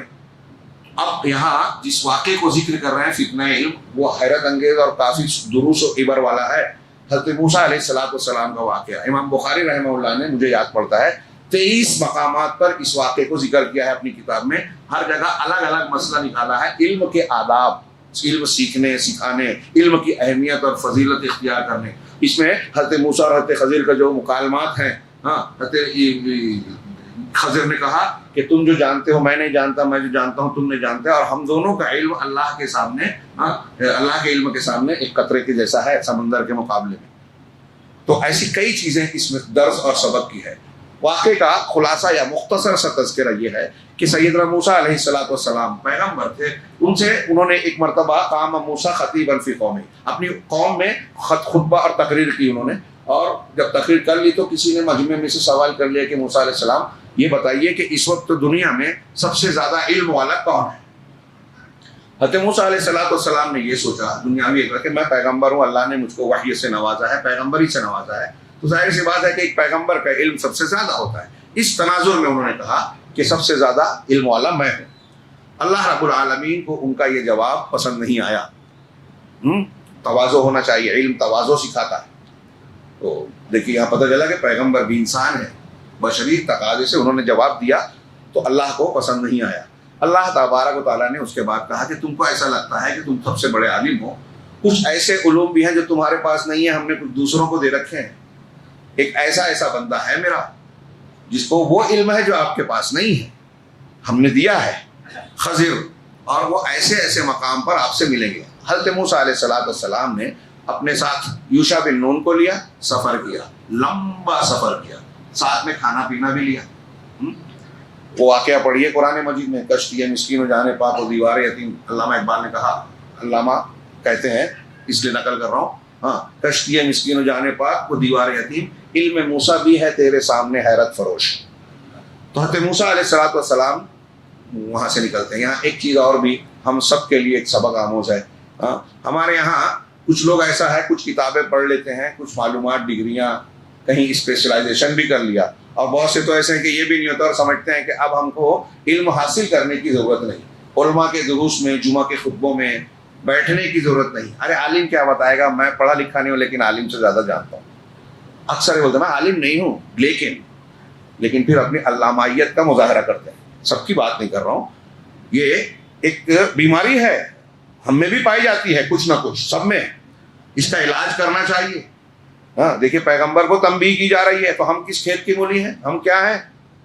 تو بہرحال حضرت موسیٰ علیہ السلام یہ بات کہی، اللہ کو ناپسند ہوئی، تو آپ کو کہہ دیا گیا۔ میں یہ کہنا چاہ رہا تھا کہ حضرت موسیٰ علیہ السلام کو جب اللہ نے بتایا تو علم حاصل کرنے اور حقیقت ماننے کے لیے سفر کیا۔ اب تھوڑی دیر کے لیے سوچئے کہ ہم میں سے کوئی انسان، کوئی بڑے سے بڑا عالم، بلکہ ماضی میں جو بڑے سے بڑا امام ہو، کیا کسی پیغمبر کے علم کے جیسا اس کا علم ہو سکتا ہے؟ نہیں۔ موسیٰ علیہ السلام اور کوئی پیغمبروں میں بھی آپ اعلیٰ درجے کے ہیں۔ اللہ کے رسول صلی اللہ علیہ وسلم سب سے اونچا مقام، اس کے بعد حضرت ابراہیم، اس کے بعد کلیم اللہ موسیٰ، عام طور سے جو دلائل کی بنیاد پر لوگوں نے بیان کیا۔ تو حضرت موسیٰ علیہ السلام علم حاصل کرنے کے لیے سفر کر رہے ہیں، اور ہمارے یہاں علماء ہیں، مجلسیں ہوں، دروس کا لحاظ کیا جائے، کا اہتمام کیا جائے تو وقت نہیں ہے، خاص طور سے قرآن و حدیث کا اور دین، جس کو اللہ نے علم کہا، حضرت ابراہیم، حضرت موسیٰ، حضرت نبی کریم صلی اللہ علیہ وسلم جس کو العلم کہہ رہا ہے، اصل علم وہی ہے، اس کو سیکھنے کے لیے ہمارے پاس ٹائم نہیں، شوق نہیں۔ اب یہ انحطاط کی ایک پہلی چیز ہے ہمارے تنزلی مسلمانوں کے پیچھے ہٹنے کا سب سے پہلا۔ صحابہ اور تابعین اور اس زمانے میں دیکھیے علم کا جب دور تھا، چھوٹے چھوٹے بچے کہتے تھے اپنی ماں سے ہم کو امام مالک کے پاس جانا ہے علم سیکھنے، مجھے وہاں کا سفر کرنا ہے۔ 6-7 سال کی عمر میں امام بخاری رحمہ اللہ کو پڑھیے کتنی حدیثیں یاد تھی، لاکھ حدیثوں سے زیادہ یاد تھی۔ یہ علم کا دور تھا ہمارے۔ آج یہ ہے معاملہ کہ موٹی چھوٹی باتیں بھی ہمارے گھروں میں بڑے لوگ نہیں جانتے، چھوٹوں کی بات چھوڑیے۔ تو حضرت موسیٰ علیہ السلام علم سیکھنے جا رہے ہیں، ہم میں سے کون اتنا بڑا ہے اور ہمارا شوق اس کے مقابلے میں کیا ہے؟ یہ جا رہے ہیں، سفر کر رہے ہیں، ہم اپنے گھروں میں، اپنے شہر میں علم کا یہ ذوق نہیں رکھتے کہ صاحب علم ہے تو اس سے استفادہ کیا جائے، قرآن و حدیث کا علم حاصل کیا جائے۔ یہ غور کیجیے، یہاں یہ بھی پتہ چلا کہ علم صاحب علم سے سیکھا جاتا ہے۔ جب یہ معلوم ہو جائے کہ وہ صاحب علم ہے، قابل استفادہ ہے اس سے سیکھا جاتا ہے. جس کے پاس علم ہے ہی نہیں, جو خود ہی عالم نہیں ہے, جو خود ہی جو ہے ادھر ادھر بھٹک جاتا ہے, اس سے سیکھنا اپنے آپ کو دھوکے میں ڈالنا ہے, خطرے میں ڈالنا ہے. چنانچہ حضرت موسیٰ علیہ السلام گئے, وَإِذْ قَالَ مُوسَىٰ لِفَتَاهُ لَا أَبْرَحُ حَتَّىٰ أَبْلُغَ مَجْمَعَ الْبَحْرَيْنِ أَوْ أَمْضِيَ حُقُبًا. یہ پورا واقعہ پڑھیے. ہاں, پھر راستے میں ایک جگہ قیام کرتے ہیں, آگے بڑھتے ہیں, کہتے ہیں لاؤ لقد لقینا من سفرنا هذا نصبا, ہم کو اس سفر میں تھکن آ گئی, کھانا جو مچھلی تھی لاؤ. کہا نہیں ہم جہاں دریا کے کنارے رکے تھے وہاں وہ پانی میں مچھلی چلی گئی اور راستہ بن گیا. ایک عجیب واقعہ ہوا. کہا وہی جگہ تو ہم کو چاہیے تھی, وہیں تو ہم کو اللہ کا وہ بندہ ملنے والا ہے جس سے ملنا ہے. حضرت خضر سے ملاقات ہوتی ہے, کہتے ہیں حضرت موسیٰ علیہ السلام کہتے ہیں کہ حل کیا ہے, اتبعک علی ان تعلمنی مما علمت رشدا, کہ جو آپ کو اللہ نے ہدایت سکھائی ہے, جو علم دیا ہے, کیا اس کی بنیاد پر میں آپ کا ساتھ اختیار کر سکتا ہوں تاکہ آپ وہ علم مجھے سکھائیں. تو انہوں نے کہا انک لن تستطیع معی صبرا, آپ میرے ساتھ صبر کی طاقت نہیں رکھتے. اس میں بہت ساری جو ہے تعلیم نکلتی ہے. تو حضرت موسیٰ نے کہا کہ نہیں آپ کا جو ہے, کہا ٹھیک ہے میں آپ کے ساتھ صبر کروں گا. تو کہا ٹھیک ہے, جب میرے ساتھ رہنا ہے تو شرط یہ ہے کہ اگر میں کوئی کام کرتا ہوں تو اس پہ اعتراض نہیں کرنا, سوال نہیں اٹھانا, خاموش رہنا, صبر کرنا. کہا ٹھیک ہے. اور جب آگے بڑھتے ہیں تو پہلے ہی مقام پر وہ کیا پہلا وہ ایک کشتی سمندر کے کنارے کھڑی تھی, اچھی نئی کشتی غریبوں کی, اس کو توڑ دیا. وَكَانَتْ لِمَسَاكِينَ اما السفینۃ فکانت لمساکین, وہ کشتی تھی اچھی خاصی تھی, اسے توڑ دیا, عیب دار بنا دیا. موسیٰ علیہ السلام اعتراض کر بیٹھے. ہاں, کہا دیکھو میں نے کہا تھا نا, شاید ترتیب میں آگے پیچھے ہو جائے واقعے میں. تو کہا اچھا پہلی بار مجھے عذر معاف کر دیا. اس سے یہ لوگوں نے کیا کہ اگر آپ کے مدرسے میں کوئی بچہ داخل ہو رہا ہے, آپ کوئی شرط رکھ رہے ہیں جو شریعت کے خلاف نہیں ہے, تو شرط رکھ سکتے ہیں, والدین کو بھی قبول کر لینا چاہیے. ہاں, پھر اس کے بعد ایک بچے کو قتل کیا, تو پھر کہا کہ ایک معصوم جان کو آپ نے مار دیا. کہا پھر تم نے اعتراض کیا. دوبارہ انہوں نے معذرت کی. پھر تیسری مرتبہ ایک بستی میں گئے, لوگوں نے مہمان نوازی کی. پرانے زمانے میں ہوٹل قیام گاہیں سرائے نہیں ہوتی تھی, کسی بستی میں جاتے تھے تو بستی کے لوگ ہی ضیافت کرتے تھے, تو سارے لوگوں کا یہی رواج تھا. انہوں نے کہا کہ ہم مہمان نوازی نہیں کریں گے, لیکن وہاں بستی میں ایک دیوار جو گرنے کو تھی, حضرت خضر نے اس کو ٹھیک ٹھاک کر دیا. حضرت موسیٰ نے کہا چاہتے تو اس کا اجر لے لیتے, اجرت لے لیتے, آپ نے انہوں نے ضیافت نہیں کی اور آپ نے ان کا ایک کام کر دیا. کہا اب یہ ہمارے اور تمہارے درمیان جدائی کی بات ہے. اب اس کے بعد حضرت خضر نے کہا کہ اب تم تو جدا ہونے والے ہو, لیکن میں تم کو بتا دیتا ہوں کہ جو تینوں کام میں نے کیا یہ اللہ کے حکم سے کیا, جو اللہ نے مجھے سکھایا تھا. رہی کشتی, تو ان کے آگے کے سفر میں ایک بادشاہ تھا جو اچھی کشتیوں کو غصب کر لیتا تھا, ہڑپ کر لیتا تھا. میں نے عیب دار بنایا تاکہ ان مسکینوں کا مال بچ جائے. یہاں ایک چیز نوٹ کیجئے کہ مسکینوں کی کشتی تھی. کشتی مہنگی ہوتی ہے, کشتی ہونے کے باوجود, کشتی کا مالک ہونے کے باوجود اللہ نے انہیں مساکین کہا. اور زکوٰۃ کے مستحقین میں انما الصدقات للفقراء والمساکین, مساکین بھی ہے. مطلب ایک مسکین ایسا آدمی ہو سکتا ہے کہ اس کا رہنے والا گھر قیمتی ہو لیکن اس میں رہ رہا ہے, باپ دادا سے ملا ہے یا کسی اور ذریعے سے, یا پھر اس کے پاس گاڑی ہو جس سے وہ کمائی کرتا ہے, ٹیکسی وغیرہ چلا رہا ہے, اس کی قیمت اتنی ہے کہ زکوٰۃ عام حالات میں اس پہ فرض ہو سکتی ہے, لیکن وہ استعمال اور آمدنی کا ذریعہ ہے, استعمال کی چیز ہے, اس پر زکوٰۃ نہیں ہے. وہ ہونے کے باوجود وہ مسکین ہے, اس لیے کہ پیٹ کاٹ کے روز محنت کر کے کھا رہا ہے, اس کی ضروریات اس طرح مشکل سے پوری ہو رہی ہے. تو بہرحال مساکین کی تھی وہ, ایک بادشاہ آگے غصب کرتا تھا, میں نے عیب دار اس لیے بنا دیا کہ ان کی کشتی بچ جائے, بادشاہ نہ لے ہوئے. اسی طرح وہ بچہ جو شرارت کرنے والا تھا, اس کے جو ماں باپ تھے وہ بہت نیک صالح تھے, اگر یہ جیتا تو ان کے لیے درد سر بنتا, ایسا ہوتا, اللہ تعالیٰ نے حکم دیا, لہذا مارا گیا. تیسری چیز کہ جو میں نے دیوار ٹھیک ٹھاک کی, وہ 2 یتیم بچوں کی زمین تھی, اس کے نیچے والدین کا چھوڑا ہوا ابو ہوا, نیک اولاد تھے ان کے والدین, اور ان کا خزانہ تھا. میں نے دیوار ٹھیک کی کہ دیوار اگر گر جاتی تو خزانہ دوسروں کے ہاتھ لگ جاتا, یہ محروم ہو جاتے. آپ دیکھ رہے ہیں کہ اگر آپ اپنے بچوں, آپ نیک ہیں, آپ اگر صالح ہیں, اس واقعے میں پتہ چل رہا ہے, تو اللہ آپ کے مرنے کے بعد آپ کے بچوں کا خیال کر رہا ہے. ہاں, نیک ہے تو اللہ آپ کے بچوں کا خیال رکھے گا. آپ نیک نہیں ہیں یا بچے نیک نہیں ہیں تو کیا ہوگا. بہرحال حضرت خضر کو حکم ہوا, کہا کہ میں نے اس لیے یہ کام کیا ہے, یہ حضرت تعویل و معلوم تستے علیہ صبر, یہ ان باتوں کی تفصیل ہے, تعویل ہے جس پر آپ صبر نہیں کر سکے. یہاں ایک بہت ہی اہم درس اس پورے واقعے میں, یہاں دیکھیں علم کا فتنہ تھا یہ, اور پھر اس کے بعد اللہ نے دکھایا کہ ہم کو آپ کو کسی کو علم دیا گیا ہے تو یہ کچھ ہے، بہت تھوڑا سا علم ہے، بہت سا علم ایسا ہے جو ہم کو نہیں دیا گیا. ایک چیز تو یہ معلوم ہوئی. دوسرا یہ کہ حضرت موسیٰ علیہ السلام کا درجہ حضرت خضر سے اونچا ہے. دھیان دیجیے بات کو، ایک بہت بڑی گمراہی کی طرف اشارہ کرنے جا رہا ہوں. حضرت موسیٰ کا درجہ تمام علماء کا اتفاق ہے کہ اونچا ہے، حضرت خضر کا درجہ نیچا ہے. اور علماء میں اس بات میں اختلاف ہے کہ حضرت خضر نبی تھے یا نہیں تھے.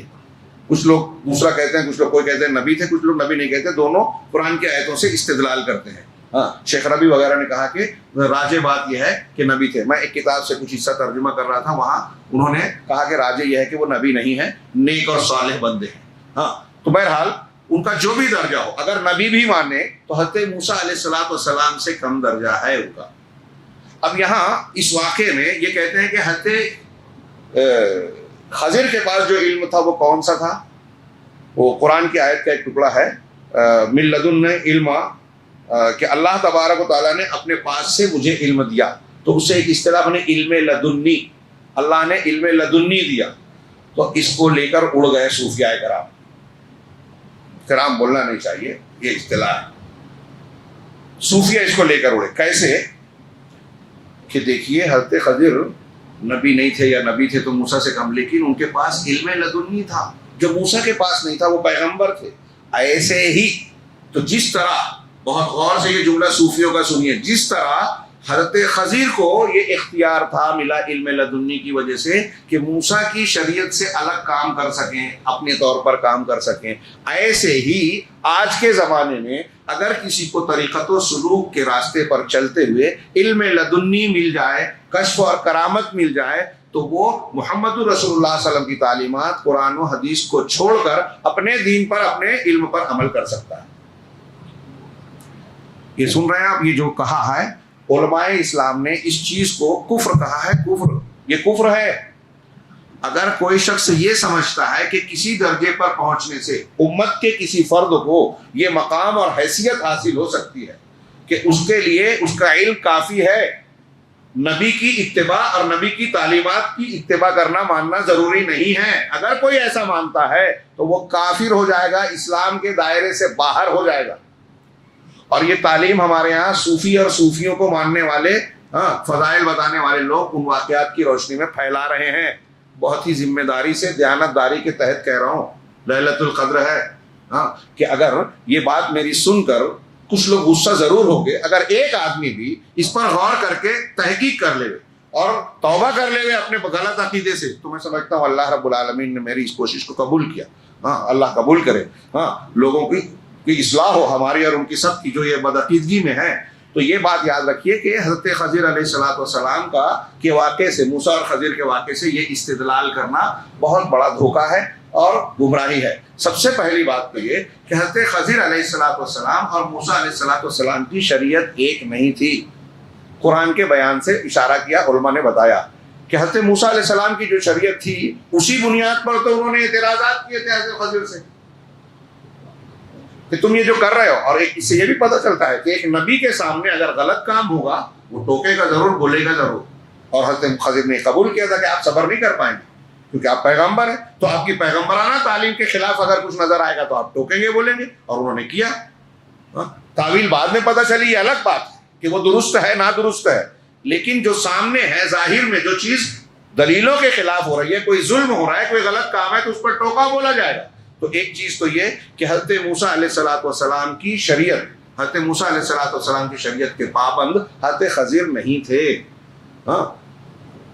اللہ کے نبی صلی اللہ علیہ وسلم کا معاملہ اس سے الگ ہے. نبی کریم صلی اللہ علیہ وسلم کی نبوت، پیغمبری تمام دنیا کے انسانوں جنوں کے لیے ہے. ایک موٹی سی بات میں نے بتائی، ایسے اور کئی جو چیزیں علماء نے بیان کی کہ اصولی طور پر قرآن حدیث میں اگر کوئی بات آ گئی ہے، اب اس کے مقابلے میں کوئی یہ کہے کہ مجھے کشف ہوا، مجھے خواب دکھا، میرا اجتہاد یہ کہتا ہے، جو حدیث کے خلاف ہو تو نہیں مانا جائے گا. پوری امت کا اتفاق ہے کہ یہ دلیل کے خلاف نہیں مانا جائے گا، شریعت میں تبدیلی نہیں ہوگی.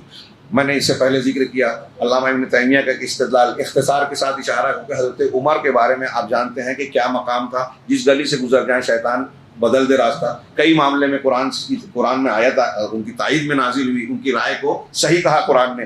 لیکن جب منکرین زکوٰۃ کے خلاف حضرت ابوبکر صدیق نے فوج بھیجی, حضرت عمر نے اعتراض کیا کہ آپ ان کے خلاف جنگ کیسے کریں گے, جبکہ اللہ کے رسول صلی اللہ علیہ وسلم کا یہ فرمان ہے کہ جو لا الہ الا اللہ محمد رسول اللہ کہے گا, نماز قائم کرے گا, زکوٰۃ دے گا, تو اس نے اپنی جان مال کو مجھ سے بچا لیا سوائے اس کے حق کے. تو حضرت ابوبکر صدیق نے کہا کہ اللہ کی قسم جو نماز اور زکوٰۃ میں فرق کرے گا میں اس سے جنگ کروں گا, اور اللہ کی قسم وہ رسی یا بکری کا بچہ جو اللہ کے رسول صلی اللہ علیہ وسلم کو وہ دیتے تھے زکوٰۃ میں نہیں دیں گے تو میں قتال کروں گا. ہاں, حضرت عمر فاروق محدثین, اللہ کے رسول نے کہا کہ میری امت میں الہام والا کوئی ہے, ہر امت میں ہوتے ہیں, تو حضرت عمر ہے. رسول نے کہا کہ وہ الہام والے ہیں. الہام والے کا ابوبکر صدیق سے اختلاف ہوا رائے میں. حضرت عمر, اسی حدیث میں بخاری مسلم میں پڑھیے, حضرت عمر کہتے ہیں کہ ابوبکر صدیق اپنے موقف پر ڈٹے رہے یہاں تک کہ حتی شرح اللہ صدری فعرفت انہ علی الحق, اللہ نے میرے سینے کو کھول دیا اور میں نے یہ جان لیا کہ ابوبکر صحیح موقف پر ہے, حق پر ہے. کیوں؟ علامہ ابن تیمیہ نے لکھا اس لیے کہ ابوبکر صدیق نے حدیث سے استدلال کیا تھا. تو یہاں الہام والے عمر فاروق نے بھی اعتراف کیا کہ ان کی رائے غلط ہے, ابوبکر صدیق کی سمجھ صحیح ہے. معلوم یہ ہوا کہ جس کے بارے میں رسول نے کہا کہ ان کو الہام ہوتا ہے, قرآن نے کئی معاملے میں ان کی تائید کی, اگر ان کی بات بھی حدیث کے سے ہٹ جائے تو وہ خود قبول کرتے کہ میری رائے غلط ہے. جب عمر فاروق کی بات کو حدیث کے سامنے قابل قبول ابوبکر صدیق نے, امت نے نہیں مانا, خود انہوں نے نہیں مانا, تو پھر کسی کا کشف, کسی کا خواب, کسی پیر اور ولی کی بڑھ وہ اپنا دعویٰ کرے کہ مجھے یہ سمجھ میں آ رہا ہے, مجھے خواب میں یہ نظر آ گیا کہ یہ دعا پڑھ لو تو 600 مرتبہ قرآن پڑھنے سے زیادہ ثواب ملے گا, قرآن مت پڑھو اب یہ پڑھو. ہاں, تراویح میں بھی پڑھنے لگے وہ. یہ گمراہیاں ہمارے یہاں پھیلائی جاتی ہیں. تو ایک یہ کہا کہ جس طرح موسیٰ علیہ السلام کے لیے شریعت خضر کے لیے موسیٰ کی شریعت سے نکلنا جائز تھا, ایسے ہی کچھ لوگوں کے لیے محمد صلی اللہ علیہ وسلم کی شریعت سے نکلنا جائز ہو سکتا ہے. تو اب آگے انہوں نے کہا کہ علم کے فتنے سے بچنے کا کیا طریقہ ہے, تو ہے کہ تواضع اور علم پر گھمنڈ نہ کرنا. اللہ تعالیٰ نے ارشاد فرمایا آیت نمبر 69 میں, قال ستجدنی انشاء اللہ صابرا ولا اعصی لک امرا. یہ حضرت موسیٰ علیہ السلام نے کہا کہ تم مجھے صبر کرنے والا پاؤ گے اور میں تمہاری باتوں کو مانوں گا, یہ تواضع اختیار کروں گا استاذ کے سامنے, اگرچہ کہ درجہ کم ہے حضرت خضر کا, لیکن ان کے علم سے مجھے سیکھنا ہے تو میں آپ کی بات مانوں گا. یہ تواضع ہے. اسی طرح اس سورہ میں فتنۃ السلطہ یعنی آدمی کو اقتدار قوت کے ذریعے سے آزمایا جاتا ہے. ذوالقرنین رحمہ اللہ کی پورا قصہ اس میں موجود ہے. یسألونک عن ذی القرنین, ان کو اللہ نے بڑی قوت دی تھی. کچھ لوگ کہتے ہیں کہ یہ سکندر ہے, لیکن علماء نے رد کیا ہے دلائل سے کہ سکندر کے ہاں شرک پایا جاتا تھا, علوم نبوت نہیں پایا جاتا تھا. اور ذی القرنین نے جو چیزیں بیان کی ہیں, بعض علماء کا تو یہاں تک قول ہے کہ اس سے لگتا ہے کہ یہ نبوت کے مقام پر سرفراز تھے, لیکن اہل علم نے کہا راجح قول یہ ہے کہ یہ نبی نہیں صالح بندے تھے. بہرحال بادشاہ تھے, اور بادشاہ ہونے کے بعد ان کو اللہ رب العالمین نے بڑی قوت دی تھی. انہوں نے دنیا کے کئی حصوں کی طرف سفر کیا, مشرق اور مغرب کا وہ سفر کیا, مختلف قوموں سے سابقہ بڑا اس میں ذکر کیا گیا. اب ان کے اپنے اپنے مطالبات تھے. ہاں, ذوالقرنین نے ہر ایک کی, مظلوم کی, کمزوروں کی مدد کی. ایک بادشاہ کو, ایک حاکم کو ایسا ہی ہونا چاہیے. اگر اسے قوت, اقتدار, حکومت ملی ہے تو کمزوروں کے حقوق کا خیال کرے, مظلوموں کی مدد کرے, فریاد رسی کرے, اور ظالم سے ان کے حق کو نکالے. جو وہ حقداروں کے لیے کر سکتا ہے حاکم کو وہ کرنا چاہیے. ذوالقرنین کے واقعے میں بھی عبرت و نصیحت کے کئی سامان ہیں. ہاں, اس میں اسی طریقے سے اس فتنے سے اگر آپ کو طاقت, قوت, اقتدار ملا ہے کہ میرے پیچھے اتنے لوگ ہیں, میرے اتنا جتھا ہے, قوت, اقتدار ہے, ایسا ہے, ویسا ہے, تو آپ گھمنڈ میں آ جاتے ہیں. ہاں, اور دوسروں کو حقیر سمجھ کے ظلم کرنے لگتے ہیں. اس فتنے سے بچنے کے لیے کیا کرنا ہے؟ قرآن نے کہا کہ عمل میں اخلاص لایا جائے, آخرت کو یاد کیا جائے. اللہ نے فرمایا قل هل ننبئکم بالاخسرین اعمالا, آپ کہیے کہ کیا میں تمہیں سب سے زیادہ گھاٹا اٹھانے والے, عمل کے اعتبار سے گھاٹا اٹھانے والے, خسارہ پانے والوں کے بارے میں خبر نہ دوں؟ ہاں, بڑی محنت کر رہے ہیں لیکن گھاٹا اٹھائیں گے. الذین ضل سعیہم فی الحیات الدنیا, جن کی ساری محنت, مشقت, دوڑ دھوپ دنیا کی زندگی میں گم ہو جانے والی ہے, ضائع ہو جانے والی ہے. وہم یحسبون انہم یحسنون صنعا, لیکن وہ ایسا سمجھتے ہیں کہ بڑا تیر مارا, بہت کارنامہ انجام دیا کہ وہ بہت اچھا کام کر، وہ ایسا سمجھتے ہیں لفظی ترجمہ یحسنون سنا کہ وہ اچھا کام کر رہے ہیں، یعنی تیر مار رہے ہیں، حالانکہ وہ جو محنت کر رہے ہیں قیامت کے دن سب ضائع ہو جانے والی ہے۔ اگر کوئی آدمی اپنے آپ کو تسلی دے کر لوگوں کے ساتھ ظلم کر کے بڑے بڑے تیر مارنے کی بات کر رہا ہے، یہ بھی اس میں آ گیا۔ کوئی آدمی بدعات میں اپنے آپ کو تھکا رہا ہے، خوب محنت کر رہا ہے، لیلۃ القدر کو جو ہے وہ عید کی تیاری میں کپڑے سل رہا ہے، کپڑے خرید رہا ہے، پھل فروٹ خرید رہا ہے، اور شب برات کو جو ہے عبادت کر رہا ہے جو بدعت کی رات ہے، تو اس کی یہ مشقت اس کو نقصان دینے والی ہے، عمل میں کرنے کے باوجود اس کو نقصان میں مبتلا کرے گی، خسارے میں مبتلا کرے گی۔ تو اب یہ تعلیم ملی کہ اگر آپ عمل کرنا چاہتے ہیں تو اخلاص ہونا چاہیے، دین کی صحیح چیز، صحیح طریقہ اختیار کرنا چاہیے۔ اللہ تبارک و تعالیٰ نے اس سورت کے آخر میں کہا کہ فمن کان یرجو لقاء ربی قل انما انا بشر مثلکم، آپ کہہ دیے کہ میں تمہاری ہی طرح بشر ہوں، انسان ہوں۔ قرآن صاف صاف کہہ رہا ہے، ہمارے یہاں کچھ لوگ مانتے ہی نہیں ہیں، بولتے ہیں اگر نبی ہیں سید المرسلین تو بشر کیسے ہوں گے؟ مکہ والے بولتے تھے ما لہذا الرسول یاکل الطعام ویمشی فی الاسواق، اس رسول کا کیا معاملہ ہے کہ کھانا کھاتا ہے ہماری طرح اور بازاروں میں چلتا پھرتا ہے؟ تو اگر وہ بازاروں میں چلتا پھرتا ہے، کھاتا پیتا ہے ہماری طرح ہے تو رسول کیسے ہوگا؟ ہمارے یہاں کچھ لوگ کہہ رہے ہیں کہ ارے رسول ہے، سید المرسلین ہے، صاحب کوثر ہے، تو انسان کیسے ہوں گے؟ بات ایک ہی ہے، بشریت اور نبوت اکٹھا نہیں ہوگی، دونوں سمجھ رہے ہیں، کفار مکہ بھی اور ہمارے یہاں بھی۔ انہوں نے رسول مانا تو بشر نہیں مان رہے، انہوں نے بشر مانا تو رسول نہیں مانا، دونوں گمراہ۔ تو اللہ تبارک و تعالیٰ نے کہا کہ آپ کہہ دیجئے کہ میں بشر ہوں، میری طرف جو وحی کی جاتی ہے اس کی اتباع کر رہا ہوں۔ فمن کان یرجو لقاء ربی، تو جس کو بھی اللہ اپنے رب سے ملاقات کا یقین ہے، فلیعمل عملا صالحا، تو وہ چاہیے کہ نیک عمل کرے، ولا یشرک بعبادت ربہ احدا، اور اپنے رب کے ساتھ اپنے رب کی عبادت کے ساتھ کسی کو شریک نہ کرے۔ علامہ ابن کثیر اور سلف کئی کہتے ہیں کہ اس آیت میں ہمارے عمل کے قبول ہونے کے لیے دو شرطیں بتائی گئی ہیں کہ آپ کا عمل کوئی بھی ہو، اللہ نیک عمل صالح اور دین کا عمل کب قبول ہوگا؟ پہلی بات یہ کہ وہ عمل صالح ہو۔ صالح کب ہوگا؟ جب رسول کی سنت کے مطابق ہو۔ رسول کی سنت کے خلاف ہوگا تو صالح کتنا بھی اچھا آپ سمجھے وہ اچھا عمل نہیں ہے اللہ کی نظر میں۔ اور دوسرا یہ کہ وہ اس میں شرک نہ ہو، یعنی شرک اکبر بھی نہ ہو، شرک اکبر ہوگا تو سارے عمل برباد، شرک اصغر بھی نہ ہو، دکھاوے کے لیے آپ نے نماز پڑھی، دکھاوے کے لیے صدقہ کیا، دکھاوے کے لیے نیکی کی، وہ عمل ضائع ہو جائے گا، اس میں شرک آ گیا، ریاکاری آ گئی۔ تو یہ دو شرطیں جب ہوگی تو نیک عمل قبول ہوگا۔ چنانچہ اپنے عمل کو میں اخلاص لایا جائے، آخرت کو اس کے اجر و ثواب کو یاد رکھا جائے۔ ان الذین آمنوا وعملوا الصالحات کانت لهم جنات الفردوس نزلا، جو لوگ نیک عمل کرنے والے ہیں اور صالح عمل کر کے ایمان والے ہیں اور نیک عمل کرنے والے ہیں، ان کے لیے ضیافت کے لیے جنات الفردوس ہے، فردوس کے باغات۔ جنت کے کئی درجات ہیں، فردوس سب سے اعلیٰ ہے۔ اللہ کے رسول نے فرمایا کہ جب تم جنت مانگو تو فردوس مانگو، اس لیے کہ وہ جنت میں سب سے اعلیٰ ہے، سب سے درمیانی ہے، اور اس کے اوپر رحمان کا عرش ہے۔ تو اخلاص اور آخرت کو یاد کرنا یہ جو ہے اقتدار کے فتنے سے انسان کو بچاتا ہے۔ آپ کو گھمنڈ ہے کہ میرے پاس طاقت ہے، میں کچھ بھی کر سکتا ہوں، اگر آپ آخرت کو یاد کرو گے تو یہ خیال نکال دو گے کہ میں کچھ بھی نہیں کر سکتا۔ حضرت ابو مسعود انصاری نے اپنے غلام کو مارنے کے لیے کوڑا اٹھایا، کوئی غلطی کی تھی، پیچھے سے آواز آئی اللہ کے رسول صلی اللہ علیہ وسلم کی کہ ابھی تم اس غلام پر جتنی طاقت رکھتے ہو، تمہارا رب تم سے اس سے زیادہ تم پر قدرت رکھتا ہے، وہ تم سے اس کا بدلہ لے گا۔ ہاتھ سے کوڑا چھوٹ گیا، پلٹ کے دیکھا نبی کریم صلی اللہ علیہ وسلم ہے، کہا اللہ کے رسول مجھ سے غلطی ہوئی، میں اس کو ابھی کے ابھی آزاد کرتا ہوں، اللہ سے معافی مانگتا ہوں۔ یعنی حقدار کا حق دیکھ کے انسان ڈر جائے گا، یہ دیکھ کر نہیں کہ وہ میرا غلام نوکر ہے، مجھ سے میرا ماتحت ہے، اس کے سامنے میں کیسے جھک سکتا ہوں، میں کیسے اس کو چھوٹ دے سکتا ہوں، یہ نہیں سوچے گا۔ یہ سوچے گا کہ اگر یہ میرے نیچے ہے تو میں اللہ کے نیچے۔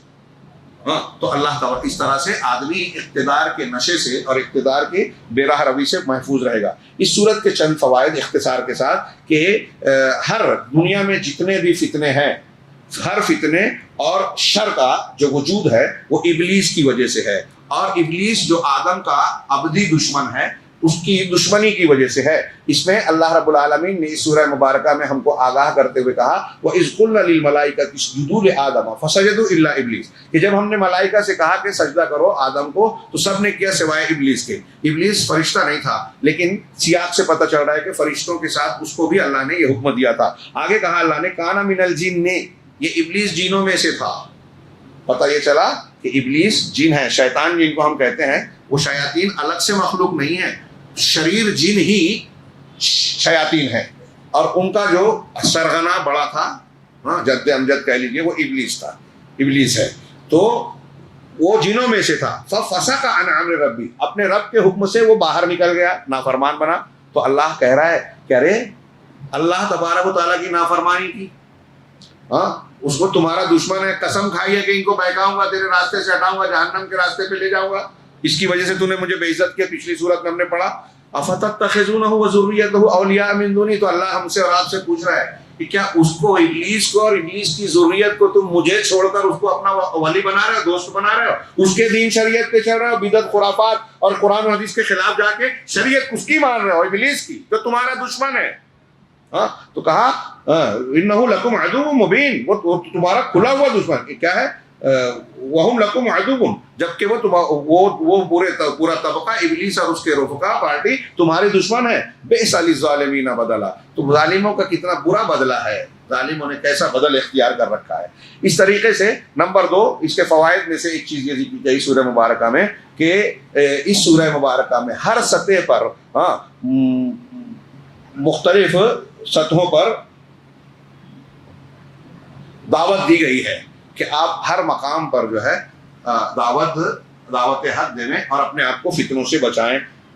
تو پہلا دیکھیے کہ نوجوانوں کا معاملہ، جو اپنے بادشاہ کو دعوت دینے کی تعلیم دی گئی ہے، نوجوان جو اپنی بستی کے بادشاہ کو جو ہے دعوت دے رہے ہیں، پھر آخر میں غار میں پناہ لیتے ہیں. دعوت دی، اس کو قبول نہیں کیا، بھاگ کھڑے ہوئے. ایک شخص ہے، عام آدمی ہے، اس کا دوست باغ والا ہے، گھمنڈ میں مبتلا ہے، انکار کر رہا ہے، شرک کر رہا ہے، آخرت کا انکار کر رہا ہے. اس ساتھی نے اپنے ساتھی کو دعوت دی. ہم کو اس میں سبق لینا چاہیے، ارد گرد ہمارے جو لوگ غلط ہیں ان کو ہم دعوت دیں. ایک معلم اپنے تلمیذ کو، شاگرد کو دعوت دے رہا ہے، حضرت خضر حضرت موسیٰ علیہ السلام کو سکھا رہے ہیں. ایک بادشاہ اپنی رعیت کو دعوت دے رہا ہے، ذوالقرنین نے جن کا کام کیا ان کو سچی تعلیمات دی. ہاں یہ ساری جگہ ہر سطح پر کس مقام پر آپ ہیں. آپ اگر بادشاہ ہیں، آپ گھر کے بڑے ذمہ دار ہیں، آپ دوست و احباب میں ہیں، آپ کہیں اور ہیں، ہاں جہاں ہیں آپ کو دعوت دینا ہے.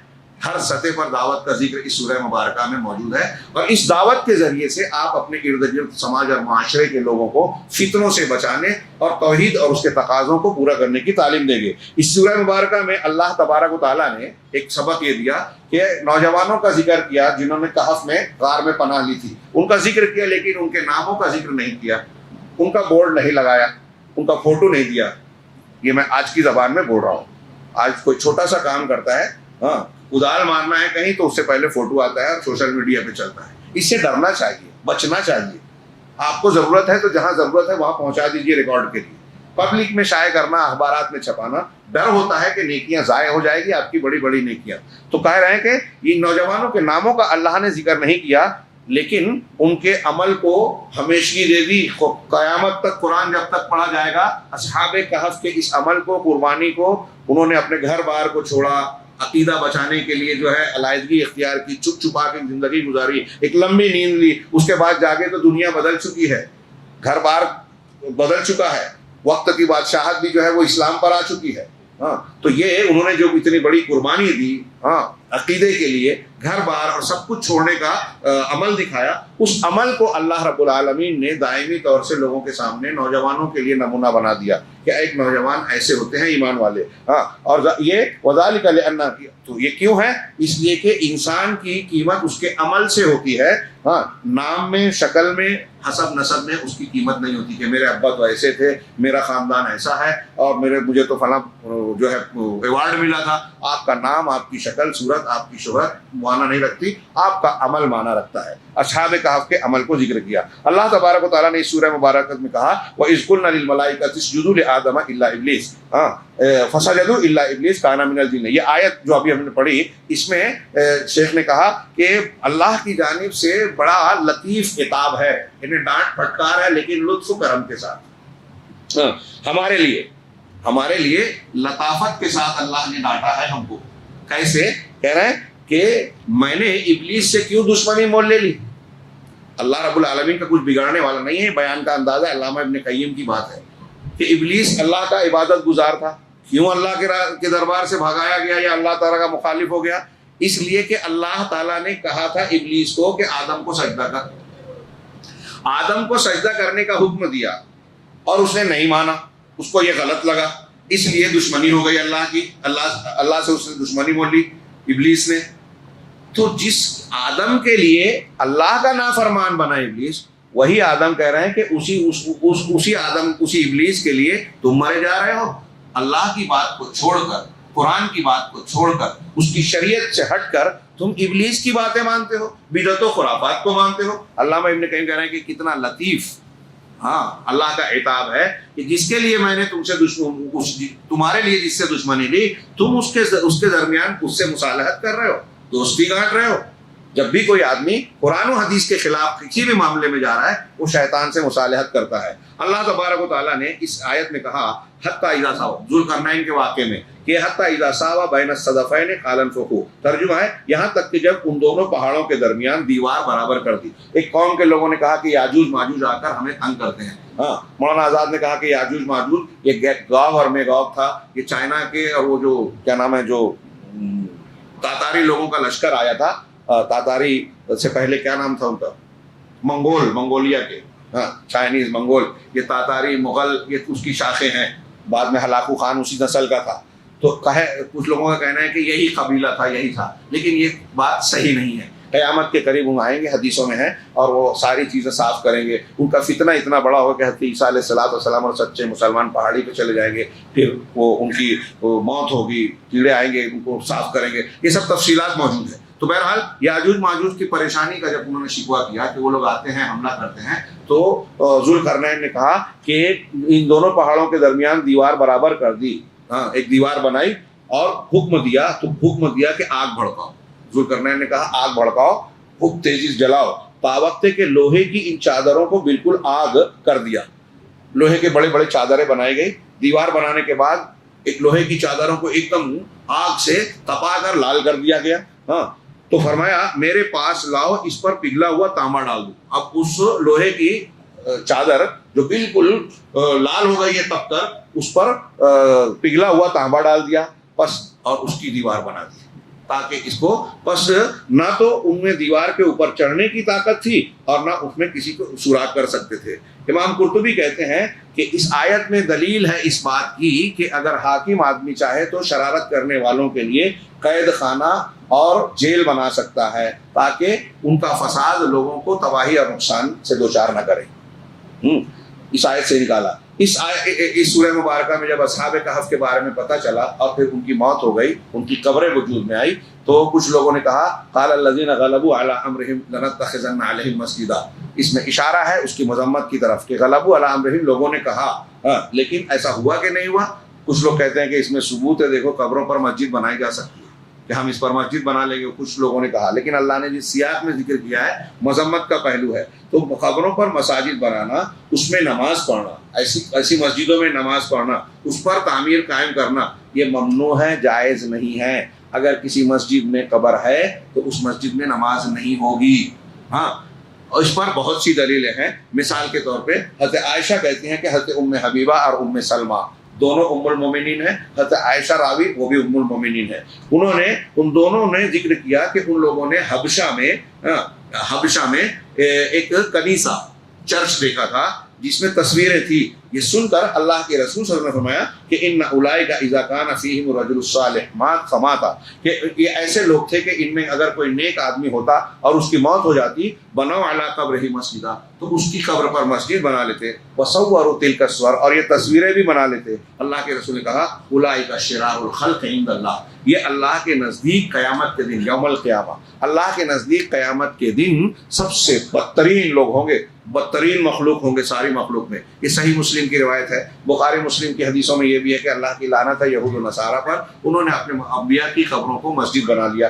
جب کم انبیاء کی قبروں پر مسجد بنانا لعنت کا کام ہے، تو اولیاء اور صالحین کی قبروں پر مسجد بنانا کیسا لعنت کا کام ہوگا. پختہ قبروں کو بنانا، اللہ کے رسول کی بالکل صاف حدیث موجود ہے کہ قبروں پر چونا گج لگانا، اینٹ لگانا، رنگنا، اس پر لکھنا منع ہے۔ ہمارے یہاں ہندوستان میں، پاکستان میں دیکھی جگہ جگہ اسلام کے ماننے والے بھی ہیں، قرآن و حدیث کو ماننے کا دعویٰ کرتے ہیں، رسول سے محبت کا اعلان بھی کرتے ہیں، اور اللہ کے رسول کی یہ بات ماننے کو تیار ہی نہیں ہے۔ آپ کے بغل میں دیکھ لیجئے، اللہ کے رسول وسلم کی اور شریعت کی ان تعلیمات کی کھلی خلاف ورزی کی جاتی ہے۔ چنانچہ یہ حدیثیں اللہ کے رسولوں کے قبروں پر بھی مسجد بنانے سے منع کرتی ہے، اس پر اسے لعنتی کام بتاتی ہیں۔ ظاہر سی بات ہے کہ جو کام لعنتی ہو وہ جائز نہیں ہو سکتا۔ سورہ کہف سے متعلق چند معروضات یہ تھی جو میں نے پیش کی۔ اللہ رب العالمین سے دعا ہے کہ وہ ہمیں قرآن کو سمجھنے اور اس پر تدبر کرنے، اس پر عمل کرنے کی توفیق عطا فرمائیں۔ آج کی یہ رات لیلۃ القدر جو نزول قرآن کی رات ہے، اور اسی وجہ سے اللہ رب العالمین نے اس پوری رات کو، ابھی عشاء کی نماز میں تلاوت کی گئی، انا انزلناہ فی لیلۃ القدر، ہم نے اس قرآن کو قدر کی رات میں نازل کیا۔ اس قدر کی رات کی قدر کیجئے۔ وما ادراک ما لیلۃ القدر، لیلۃ القدر خیر من الف شہر، تمہیں کیا پتا یہ قدر کی رات کیا ہے؟ خیر من الف شہر، لیلۃ القدر خیر، یہ 1000 مہینوں سے زیادہ بہتر ہے۔ کیا مطلب؟ اس ایک رات میں اگر ہم کو صحیح عبادت، ایمان و احتساب شرط ہے، ایمان ہونا چاہیے، اجر و ثواب کی امید ہونی چاہیے، مطلب یہ کہ اخلاص ہو۔ اگر اس کے ساتھ ہم نے عبادت کی تو کیا ہے، 1000 مہینوں سے زیادہ، یعنی لگ بھگ لوگوں نے بتایا 83 سال بنتا ہے۔ 83 سال جو ہماری عمر کا اوسط سے بھی زیادہ ہے۔ ایک رات اگر مل گئی سچے ڈھنگ سے، 83 سال سے زیادہ کا ثواب ملے گا۔ ہاں، لیلۃ القدر خیر من الف شہر، تنزل الملائکۃ والروح، اس رات میں، اس شب مبارک میں ملائکہ، فرشتے اور جبریل اترتے ہیں۔ تنزل الملائکۃ والروح فیہا باذن ربہم من کل امر، اس میں سارے معاملات اللہ کے حکم سے ہوتے ہیں۔ سلام، پوری کی پوری رات سلامتی والی ہوتی ہے۔ ہیا حتی مطلع الفجر، طلوع فجر تک۔ یہ رات اس کی قدر و قیمت کو پہچانے۔ امت محمدیہ کو خاص انعام دیا گیا۔ ہماری عمر کم ہو گئی، لیکن اللہ نے ایسے مواقع دیے ہیں کہ عمر سے کئی گنا زیادہ کا اجر و ثواب اپنے دامن میں سمیٹ سکتے ہیں۔ بعض علماء نے ماضی میں لکھا کہ جب یہ رات آئے لیلۃ القدر، تو آپ زیادہ سے زیادہ نیکی کرنے کی کوشش کریں۔ اگر آپ کے پاس نہ تھوڑا ہی پیسہ ہے تو یہ سوچ کر کہ آپ 1 روپیہ، 5 روپیہ، 10 روپیہ کرتے ہیں، تو سوچئے کہ 1000 مہینے سے زیادہ بہتر والے صدقہ و خیرات کے زمرے میں آ سکتے ہیں۔ 5 روپیے کا ثواب کتنا بڑھ سکتا ہے؟ آپ کے پاس جتنی طاقت ہے آپ صدقہ کر دیں، دعائیں کریں، قرآن کی تلاوت کریں، وقت کو ضائع نہ ہونے دیں، چند گپ شپ اور ان سے گریز کرتے ہوئے زیادہ سے زیادہ دعا، توبہ و استغفار، اللہ سے گڑ گڑا کے معافی مانگے۔ آپ کا کوئی رشتہ دار اگر روٹھا ہے تو فون کر کے خیریت دریافت کیجیے، تحفہ بھیج دیجیے، اس سے رشتہ جوڑ لیجیے، دعا قبول ہوگی اور اللہ رب العالمین کی بھی خوشی اس کی خوشی سے حاصل ہوگی۔ اور اس رات کی ایک خاص دعا میں نے جمعہ میں ذکر کی تھی، پھر ذکر کر رہا ہوں، خاص دعا بتائی، اللہم انک عفو تحب العفو فاعف عنی، اے اللہ تو معاف کرنے والا ہے، وہ معافی کو پسند کرتا ہے، مجھے معاف کر دے۔ عبدالرزاق بن عبد المحسن العباد حفظ اللہ، سعودی عرب میں عقیدے کے استاذ ہیں، انہوں نے اس کی حکمت بیان کی کہ اس رات سے اس دعا کی کیا حکمت اور مناسبت ہے۔ تو انہوں نے کہا کہ یہ قدر کی رات ہے، سالانہ تقدیر اسی رات میں طے ہوتی ہے، 15 شعبان کو نہیں، جھوٹی بات ہے وہ۔ قدر کی رات قدر و منزلت کے معنی میں بھی ہے، تقدیر کے معنی میں بھی ہے۔ اس سال میں کون مرے گا، کہاں ولادت ہوگی، کس کا حادثہ ہوگا، کس کے ساتھ کیا معاملات ہوں گے، کون ترقی کرے گا، کاروبار میں برکت ملے گی، وغیرہ وغیرہ، یہ ساری چیز اللہ تبارک و تعالیٰ اس رات میں فرشتوں کے حوالے کرتا ہے، تقدیر کی، پورا سالانہ پروگرام، سالانہ تقدیر۔ تو جب اللہ سالانہ تقدیر ہم کو طے کر کے، ہماری طے کر کے فرشتوں کے حوالے کر رہا ہے، تو ہم یہ دعا مانگے کہ میں بہت گنہگار ہوں، میں معافی کا مستحق ہوں، تو معاف کرنے والا ہے، معافی کو پسند کرتا ہے، مجھے معاف کر دے۔ جب معاف کرے گا تو اللہ رب العالمین ہم سے ناراض نہیں رہے گا، اور اگر ہم گنہگار ہیں، ناراض ہے اللہ، تو ناراضگی کی بنیاد پر سالانہ تقدیر میں سخت فیصلہ ہو سکتا ہے۔ حالانکہ تقدیریں دعا سے بدلتی ہیں جو کہا گیا، اور تقدیر نہیں بدلتی جو کہا، یہ ٹکراؤ نہیں ہے، دعا سے بدلتی ہے۔ اللہ رب العالمین نے یہ طے رکھا ہے کہ اگر یہ دعا کرے گا تو یہ ملے گا، دعا نہیں کرے گا تو یہ ملے گا۔ فرشتوں کو دیتا ہے کہ یہ کرنا ہے، اب جب دعا کرا تو فرشتوں سے کہتا ہے نہیں یہ نہیں، یہ کر دینا ہے۔ اللہ کو معلوم ہے یہ کرنے والا ہے، بدلنے والا ہے۔ وہ قضائے مبرم اپنی جگہ، کچھ چیزیں نہیں بدلتی، کچھ چیزوں میں جو ہے برکت کی شکلیں الگ الگ ہوتی ہیں۔ جیسے عمر کا بڑھنا، عمر آپ کا جو موت کا وقت ہے وہ نہیں تبدیل ہوگا، لیکن آپ 50 سال کی عمر میں جو کام کر سکتے تھے وہ 25 سال کی عمر میں ہی کر لیں گے۔ عمر میں برکت کی ایک شکل یہ بھی ہے۔ تو بہرحال اللہم انک عفو تحب العفو فاعف عنی نبی صلی اللہ علیہ وسلم کی دعا ہے جو اس رات سے بڑی مناسبت رکھتی ہے. ہم سب کو اس رات کی قدر اس طرح کرنا چاہیے کہ اخلاص کے ساتھ اللہ کے جناب میں گڑ گڑائیں، دعائیں مانگیں اپنے لیے، گھر بار کے لیے، اپنے زندہ مردہ رشتہ داروں کے لیے، اور خاص طور سے امت محمدیہ میں ان لوگوں کے لیے جو آج مظلوم ہیں، مظلومیت کی زندگی گزارنے پر مجبور ہیں، جہاں کہیں بم برس رہے ہیں، کہیں بھوک پیاس سے جوجھ رہے ہیں، کسی کا گھر توڑا جا رہا ہے، کسی کے گھر کے افراد کو قید و بند کا شکار بنایا جا رہا ہے. یہ ساری مصیبتیں اللہ رب العالمین ہی، جب ہمارے پاس کوئی طاقت نہیں ہے تو سب سے بڑا ہتھیار دعا ہے.